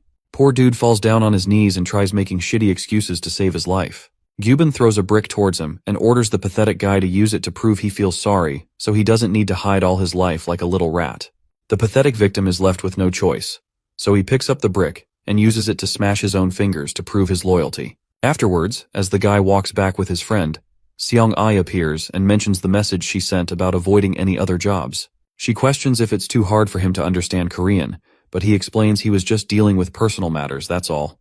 The guy demands more money since he wants to pay his homie's debts, and since he's extremely poor, a single bag full of stacks wasn't enough. She insults him and throws a few more bags filled with cash. The woman gives her word that he doesn't need to worry about money, but from here on, he can't take any actions unless she orders him. And if he continues doing sideline jobs, she's not going to show him any kind of mercy. Gyubin takes her up on the offer and smiles wickedly. At Junu's office, he explains what's been happening in Seoul. One news is from Myeongdong. The area is usually very noisy and crowded, but these days there are no activities happening. He talks about Gangseo District next, and reveals the schools that were attacking each other have suddenly joined forces. They're now known as the League. Junu wonders why the public is having such different reactions seeing two unbeatable beasts arriving out of nowhere. Choi checks the reports and notices the same lover boy she met a few days ago is behind it. She takes charge of Gangseo District as she is sure she has met the guy before. At the convenience store, the weirdo still continues to regret what happened that day. Ever since he fought with Donghyun, his princess stopped visiting the store for ramyun. He accepts a guy like him might not keep her happy, but he still finds it hard to give up on her. The guy suddenly hears someone entering the store. His expression changes instantly as he sees his princess approaching him. She calls him Jonghyun Cheon, a 19-year-old who came back to Korea after Nexus was finished, and within days, he destroyed the schools nearby. With a serious expression, she questions if she got something wrong. Jonghyun swears he didn't do anything. He explains he got dragged into weird situations and feels horrible hearing his precious girl accusing him so casually. Choi gets confused, and as she tries to talk, someone throws a huge air cooler inside. The leader of Gangseo League pulls up outside to take revenge for the men Jonghyun beat up. He orders the weirdo to come out. Choi almost gets hit, but her lover boy saves her, and feels disappointed he couldn't show Choi his real side. But he gets ready to deal with the men all by himself, so he lets Choi pick her ramyun and enjoy. She becomes worried and offers help, but Jonghyun assures her not to worry, as he's going to destroy them within minutes. As the fight against Gangseo League begins, Jonghyun destroys the leader, and despite getting hit by a bat, he remains unscathed. The beast defeats all the men within 3 minutes, so he proudly asks his precious girl if she's done cooking. Choi feels anxious. They both sit down to clear all the misunderstandings, so the guy begins explaining and tries keeping it short. He calls himself an innocent student, which is hard for Choi to believe, but he continues and explains he was in Thailand before. But after he moved here, the information about him spread instantly, and he began getting bullied for being new. He was hoping to not stand out much, but the guys kept bullying him, so he ended up losing his patience and destroyed them. He mentions he learned Muay Thai from his dad's employee, who was a trainer, but despite winning against them, he frustratingly tells her his life became worse. He kept getting dragged into violence, and it didn't take long for word to spread everywhere. So students from other schools began popping out to challenge him, and the gangs even started giving him stupid nicknames. The guy feels mad about it but shares the rumors about him kept on spreading, so now students from other towns are ganging up on him too. He calls Gangseo one of them. Choi listens to everything but calls it bullshit. He tries to convince his princess that he's innocent but gets cut off by men suddenly bowing down in front of him. Jonghyun gets annoyed and calls the men weirdos, as they were trying to kill him just a second ago. Gangseo's men speak up and share they just wish to follow someone who's strong, so they all want him to be their captain. The lover boy wonders how they can call someone sir while they look 49 themselves. The man tells him age doesn't matter, They all wish to follow him because he's stronger, so they request him to become the leader. Jonghyun gets mad at them for pushing such weird expectations every second, but this makes Choi laugh out loud. She calls him a weirdo but assures him she believes in what he said earlier. Since he's not some thug on the streets but knows how to move, Choi smiles and asks him to join her team. She hands over her phone and mentions her boss is a literal cash cow. Jonghyun takes the wrong idea, so he gets on his knees and shows his gratitude while politely taking her phone. The guy promises he's going to do his best just for her. Gangseo's men get confused at first, but they all get on their knees in front of Choi to follow their boss. Choi accidentally becomes the lady boss of their league. Outside the gym, a kid thanks Park's father for the training. He promises to do his best, and as he leaves in a taxi, Park's father gets a bit surprised as he notices his son standing behind him. He realizes there's something wrong with Park. The protagonist requests his father to help him get stronger. The guy becomes serious but knows this day was inevitable. Outside his school, the redhead contemplates his previous battles. Despite giving his all, the best he could manage was just a draw. Even against Jonghyun, he doubts he would have won the fight. He feels extremely frustrated and blames himself, but Choi surprises him from behind and, with a cheeky smile, tells him to calm down. Jonghyun greets him as well. Donghyun gets shocked as he recognizes the guy, but Choi quickly fills him in on the situation and laughs as she tells him the weirdo is under her now. Jonghyun calls her correct and promises he's ready to do anything for his precious princess. Donghyun calls him mentally unstable, but Choi thinks that makes him better for the job. The lover boy properly apologizes for what happened the other day, but Donghyun assures him it's alright. The weirdo excitingly points out that Donghyun is definitely not a normal fighter, so he's curious about what training the redhead went through. Donghyun shares that he hasn't done any real training in his life, which is a bit surprising for Jonghyun. He admits Donghyun's kicks felt raw, but the strength he was putting behind them was insane. He believes only a few real fighters he has faced made him feel that strong sensation. He calls Donghyun a genius, but the guy feels disappointed and wishes Jonghyun was right. The weirdo says it's hard to deal with the frustration when your strong will is not enough to smash through the limits, but happily suggests Donghyun join him and meet someone who can help. After school, Jonghyun calls them lucky as his dad's friend is still working, and he's coincidentally in Korea right now too. He calls it fate. Choi learns her dad has a mango importing business. She assumes they're already rich, so she doesn't understand why he was working as a cashier. He believes these are his dad's efforts, so he wants to achieve something himself later. Donghyun suddenly notices a man examining his legs. The weirdo recognizes it's his master, Taesik Cha. The old man begins crying after he finds out the redhead has such amazing quads. He believes the kid went through harsh training, so he can't help himself but cry. The weirdo excitingly agrees with his master. Taesik assures the redhead he already knows about the whole situation and asks if he wants to get stronger. Donghyun replies positively, so the teacher promises he's going to reach new heights after training under him. The old man feels motivated, so he moves his hand forward and asks Donghyun if he's ready. The redhead knows his teacher will have to go through real trouble dealing with him, but if he doesn't mind the burden, Donghyun bows his head and requests the old man's guidance and training. Taesik smiles and calls it perfect. At Park's father's gym, the protagonist continues training tirelessly and destroys another punching bag. His dad reminds him that he's really powerful even right now, so he wants to confirm if Park is sure about training. The protagonist tells his father it's really important, so the dad decides to roll with it since he trusts his son. But before they start, he asks Park to promise two things. Under normal circumstances, even if he feels enraged, his father wants him to avoid fighting if his opponent has no spirit to continue. Otherwise, he's not a real fighter. His dad explains the second thing. Martial arts is just a collection of techniques that help someone maximize their power so they can win efficiently. When these techniques are properly analyzed, some moves seem to be more useful, so they become classics and are added to martial arts. So, being a martial arts student means Park is going to gain all the experience and wisdom of the human race, and he needs to use it logically. That's what it means to be an honorable fighter. His father hits the punching bag and with a serious face, asks his friend to promise he'll follow these rules. The protagonist gives him his word. Inside a mysterious dark building, Gyubin checks the reports and guesses it's in his destiny to cross paths with Insunam once again. The next day, Gyubin meets up with Seong-A and shares he's thinking about starting with Insu. She calls the guy dumb and reminds him she wanted him to defeat the protagonist first, but he thinks they're going to defeat Insu either way, so it doesn't matter who he starts with. He also mentions he needs to settle a few personal scores as well. The woman decides to let him do whatever and thinks this can be a test to see if he's capable of defeating Park. He calls Insu just a warm-up, but thanks the woman for her permission. He decides to pay her favor with a quick victory. After a few hours, Gyubin informs his goons they'll start by destroying Incheon first. The goons are shocked they're getting paid so much just for some weaklings. A man hears everything, so he quickly disappears and informs Geo Park that his competitor's men are about to chase down Incheon first. He's surprised but admits Seong-ah is good at taking the first step. He orders his man to keep him updated and reveals the news to his goons. He orders them to crash in right now if they care about the medal. All three of Geo's goons are professional athletes. Incheon's men suddenly get stopped. The goons ask who's there, and one of them gets shocked as he notices Gyubin and his lackeys. The Baldy feels glad to see his old pals, but without wasting a second, he throws them off their bikes and destroys them instantly. He orders his men to charge in, so they all wage war against Incheon and use weapons to defeat the gang. Banjung fights a few men while asking about Insu. He orders Incheon's men to call the leader ASAP. Gyubin feels nostalgic, but his friend believes there's a reason behind his choice. He doubts Gyubin would take such a long detour for just a warm-up, so Donghua expresses his curiosity. The Baldy helps him recall the time he was in big trouble after having an accident. Incheon's the gang he was hiding behind, and Nam's gang became a safe place for him. Nam was kind enough to let Gyubin stay with them, even though Insu was hesitant and cautious about it.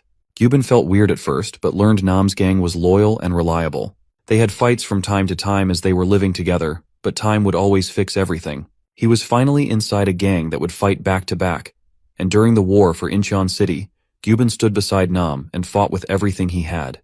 Donghua listens to the story, so Gyubin continues and shares he assumed they were all loyal people at some point. But despite calling them his family, he got betrayed, and they threw him out like he was some useless trash. He hates them more than his enemies, and tells Donghua the only guy he trusts and calls family is him. Insu rushes toward his gang on a motorbike to save his men. Gyubin was like family to the gang. But one day, Insu realized their stash of money was missing. Another gang member couldn't believe it, but Insu confirmed it was gone. The other guy mentioned that only Gyubin was present the previous day, so their attention turned to the Baldy, who became anxious. Insu asked if he saw someone grab the money since they'd been saving it for a while to change their house in the future. Gyubin got angry, feeling like he was being blamed for it. But Insu assured him that's not what he meant. A gang member came forward and blamed it all on the Baldy. He told everyone he saw the guy going through their stuff yesterday. Gyubin grabbed him, and with rage in his eyes, he told the guy to cut the bullshit because he would never fall so low, even for a street goon. But the man kept blaming him and even called the Baldy a snake. He made it clear to Gyubin that he was no family, just a street thug to them. The Baldy lost his patience and wrecked the guy with his punch. He challenged the crappy scumbag to repeat his words and kept beating him to a pulp. Gyubin lost control and smashed a table onto him without hesitation. The others tried stopping him, but he kept pushing forward to let out his anger. Suddenly Nam entered the house and saw his goon in a pathetic state. He learned what happened, but despite Gyubin's excuses, Nam slapped the guy. Gyubin tried his best to convince him, but Nam pushed him back and told him he doubted Gyubin would do such a thing. He made it clear many times to treat each other like brothers, as they were a big family. Nam called him out for his shitty behavior and decided it was time for Gyubin to just leave. The Baldy became speechless for a second, but stood up to leave. His whole life was complete trash, but when he thought he had finally hit rock bottom, he got proven wrong once again. He wished them good luck and left. In the present, Incheon starts getting cornered. Banjung hopes their leader finally arrives, or else they're all done. Suddenly everyone hears the bike rev as Insu makes a grand entry and wrecks a goon with his bike. He apologizes for appearing so late, while the gorilla motivates everyone to hang in there, as they can finally win. Insu greets his old homie, but Gyubin calls it stupid since they were never this close. Insu admits the Baldy was framed. Just a few hours after Gyubin left, they found out the guy he destroyed was the real thief. But even though they wanted to apologize, Gyubin was already out of their reach, so the misunderstanding was never solved. Insu apologizes for what happened and hopes Gyubin can forgive him, but the guy laughs and calls the apology stupid after they threw him out like garbage. Gyubin doesn't let it slide, so he charges toward Insu to attack, but the guy dodges and hits him back, as he has no intention of losing so easily. Gyubin gets pushed back while Insu lets him know his brother didn't kick him out for some cash. It was because Gyubin crossed the line and destroyed his brother without mercy. Gyubin calls it bullshit, and as he got thrown out like garbage, he moves forward to attack. Insu throws a punch, but Gyubin grabs his arms with metal wires to stop him. Behind some sketchy alley, Geo admits Seong-ah is a dangerous woman. His man wonders if they're aiming to destroy Park today. Geo smiles at how daring he is, but that's the reason he trusts his men. He calls him correct but shares that today isn't the right time. He explains the real fight is happening within their group, and once the game is over, only one of them will come out victorious. That's why he wants to start by destroying the weaker ones, like Seong-ah Lim first. His lackey finds the plan perfect, as it will be beneficial later. Geo calls him correct, and they both begin moving with their plans. The gang continues to fight with determination to not back down. Gyubin uses a glove and the metal wire to pull Insu toward him. He lands a powerful punch that sends the guy flying. Insu tries to attack as well, but the wire ends up ruining his movements, so he's unable to land any punches. The metal wire cuts deep into his skin whenever he tries to move. He gets completely wrapped in it, but Insu decides to sacrifice getting wounded and pulls Gyubin in himself. The Baldy manages to dodge, smiles wickedly, and lets Insu know such crappy moves won't work against him. He reveals he grabbed the lefty because it's obvious he can't do much with his right hand. Gyubin uses this opportunity and lands the critical hit, but Insu realizes his opponent is just throwing random attacks since he's tied up. Insu uses this to pull Gyubin toward him again, as he wants to turn the tide for good. He uses all his strength to attack, but the Baldy slides down and pulls him so hard that the guy screams in pain. Gyubin recalls hearing them boast about friendship and standing up for each other. He doubts Insu can do all that when he can't even protect himself. Baldy frustratingly insults the guy and reminds him not to spit out bullshit he doesn't even mean. He continues wrecking the guy and lets out all the anger he had for so many years. Baldy always used to hate the word family, because to him, family were just people who would make his life worse just for looking them in the eyes. People who betrayed him, and people who would celebrate if he ever died. He would always see happy families on TV, but that made him feel shittier about his situation. Incheon wasn't anything different either, pitying him for his situation, acting like they actually cared. He used to hate them for their crap, but the worst thing was, Nam began giving him this false hope that was terrifying to him. He ended up getting used to it, but in the end, he got wrecked again, and whatever he was expecting actually happened. Gyubin's eyes were burning with revenge. He wanted to destroy Incheon, and whatever happened was enough to crush the little bit of hope he had left. Gyubin confronted his father afterward and tried to kill the shitty guy. In the present, Insu destroys his eyes with a headbutt. He apologizes again but lets Gyubin know he has crossed the boundaries and tried hurting Insu's family. For that, he's not going to back down. Insu wrecks the guy with a powerful punch. Gyubin goes flying away after such a hit. He realizes he played right into Insu's hands and ended up getting closer. He admits he's going to lose if this keeps going, so the Baldy tries maintaining his distance again. But Insu doesn't let him go so easily. He grabs the guy and hits him with an elbow attack, completely destroying his head. Insu continues to hit him, but Gyubin finally frees himself and gets back his distance. Insu pulls him back once more and lands another crazy punch. Gyubin wonders if the guy trained while he was gone, as he doesn't understand how Insu's gotten so much stronger. As he's getting his ass whooped, the Baldy tries remaining calm. He pulls himself back together and puts everything on the line since he never wants to lose against someone who betrayed him. Gyubin tries pinning Insu down.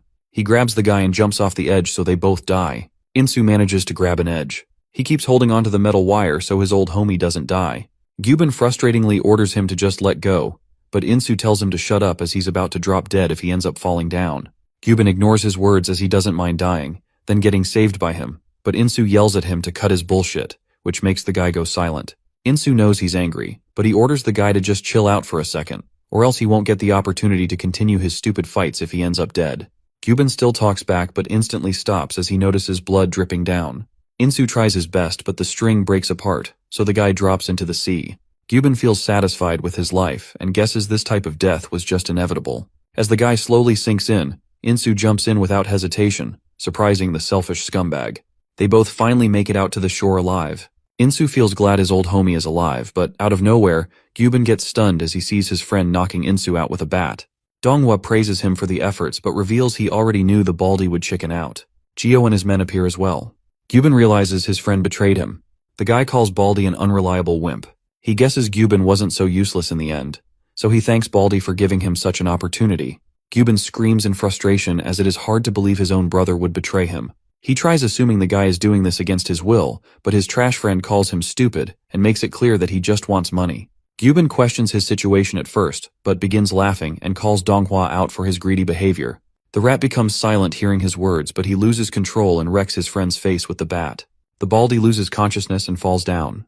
Donghua calls him a wuss and believes he got what he deserved for keeping his hope about family alive. The next day, the secretary runs towards Seong-a's room and informs her they played right into Gio's hands. The boss already knows all of it. She admits she made a mistake since this much was expected from her competitor. She feels a bit frustrated but then points toward her fish tank and tells her secretary she never feeds any of them, but they still haven't starved to death. She reveals that despite having the same breed, they're not friends, but only victims and predators. She calls humans similar and believes they're playing the same game. At night, Gio celebrates the victory with some fancy dinner at a bar. He orders his men to stop hesitating, but Donghua reminds him they still need to deal with the protagonist and gather a whole gang for whatever he's aiming to do. Gio gets a bit surprised as he wasn't expecting his goon to be so passionate about their goal. He smiles and explains they really do need to deal with Park as fast as possible, but there's no way to defeat the monster without dealing with Junwoo first. Donghwa feels confused, so the guy helps him understand. The protagonist gets to do whatever he wants without getting in trouble for it, because whenever he's done with his business, a lawyer comes in and cleans all the mess because of Junwoo's backing. So without his backing, Park will be nothing more than a wounded lion in the wild. Donghwa guesses Junwoo isn't someone to joke about. The guy calls him correct but guarantees he'll take care of Junwoo himself. Gio admits Junwoo joined in with such aggressiveness, and it didn't take time for him to become a huge pain, but he doubts a wobbling baby can escape his traps. He's confident that once he starts going all out, Junwoo's career will end. Somewhere else, Junwoo reaches a building in a hurry and gets informed all the distributors are canceling the deals for some reason, which means their company's value won't hold up for much longer. Junwoo questions the reasoning behind this, but the informant shares he's still unsure as the distributors are just throwing shitty excuses. He guesses someone's pulling the strings to take revenge against Junwoo. The guy anxiously shares they need to pay 50 billion won tomorrow. He asks for a decision as they don't have any time to spare. Junwoo realizes they're starting with him first. He orders his men to check if banks can assist with the payment, but his secretary disappointingly informs that's not possible either, as the banks are refusing for some unknown reason. Junwoo admits he shouldn't have let his guard down. He tries remaining calm and thinks hard to somehow find a solution. Seong-ae appears out of nowhere and mocks him for calling himself a businessman since he doesn't even have 50 billion in cash. She greets the guy and lets him know she has the money he needs. Somewhere else, Gio believes his enemy is probably stressing about the closed distribution lines, as he was already empty after the expansion efforts. He thinks Junwoo has been defeated, so he lets his men deal with Park. The goons get ready to follow his orders, but Gio suddenly receives a video of him abusing a woman. The guy feels frustrated, but as he checks the sender, Gio grits his teeth with anger after learning it was sent by Seong-ah. He wastes no time and quickly calls the woman. She reveals she sent it through a trap phone, but finding the video that could tame him wasn't easy. She mentions more of his crimes and wonders why he's living such a shitty life. The cheeky girl threatens him with more videos and says she has a few journalist friends who might find these videos useful. He gets angry but controls himself and asks what she wants from him.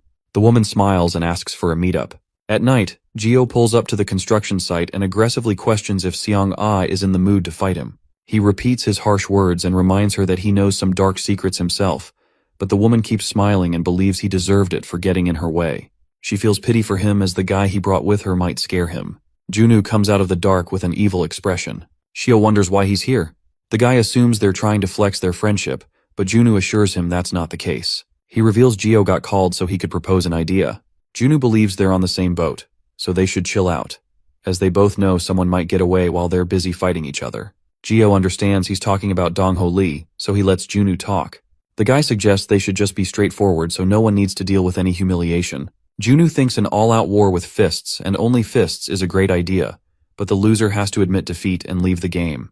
Gio sees through his cheap tricks and questions if Junwoo holds no confidence in anything besides violence, but the guy calls him wrong and confidently lets him know he's sure about power, money, or whatever else. Junwoo mocks the guy and uses his words to make him angrier. Gio ends up going along with it out of rage, so Junwoo announces they'll fight in 3 days and lets the guy bring whoever he wants.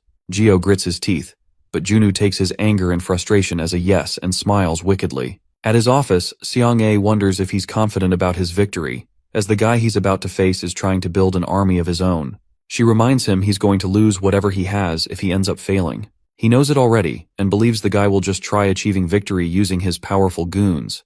But he's confident the numbers are useless unless they can all fight on the same level as Cheonsu against a monster like the protagonist. Choi appears in a rush and informs Junwoo she can't get in touch with Park. Junwoo gets shocked but remembers Park shared his desire to get stronger a few days ago. He decides to go look for the guy personally and believes they can locate Park, as he has 3 days to prepare. Choi anxiously questions what he plans to do if Park remains out of reach. Junwoo calls it a stupid question, as he has already decided to fight. Dongyeon feels hesitant about it, as he doesn't want them to win, but Junwoo doubts he can hold the goons off all by himself since Park and Insu are out of reach. The redhead smiles and reminds him they have another guy for this job. Junwoo gets confused, but Choi realizes what he means. She pulls up with Dongyeon at the convenience store and requests the lover boy to join the fight. The weirdo agrees without wasting a second. Inside a locker room, Gio's man gathers the Korean athletes and reminds them that they're able to experience such great things thanks to the sponsorship SKS Entertainment provides. The stadiums and the education they're getting for free are all thanks to the company, but they need to make an effort for once. He calls them lucky as they're getting the chance to prove their worth in front of someone who's spending so much money on them. Manhwa gathers his goons and believes that despite being in a desperate, shitty situation, they're all unstoppable. He announces that at the stadium, they're finally going to show everyone their true worth. Both leaders order the goons to follow their orders. At the hospital, Gyubin finally wakes up but gets surprised by Insu. The guy smiles and shares that he's just here to check on his pathetic state.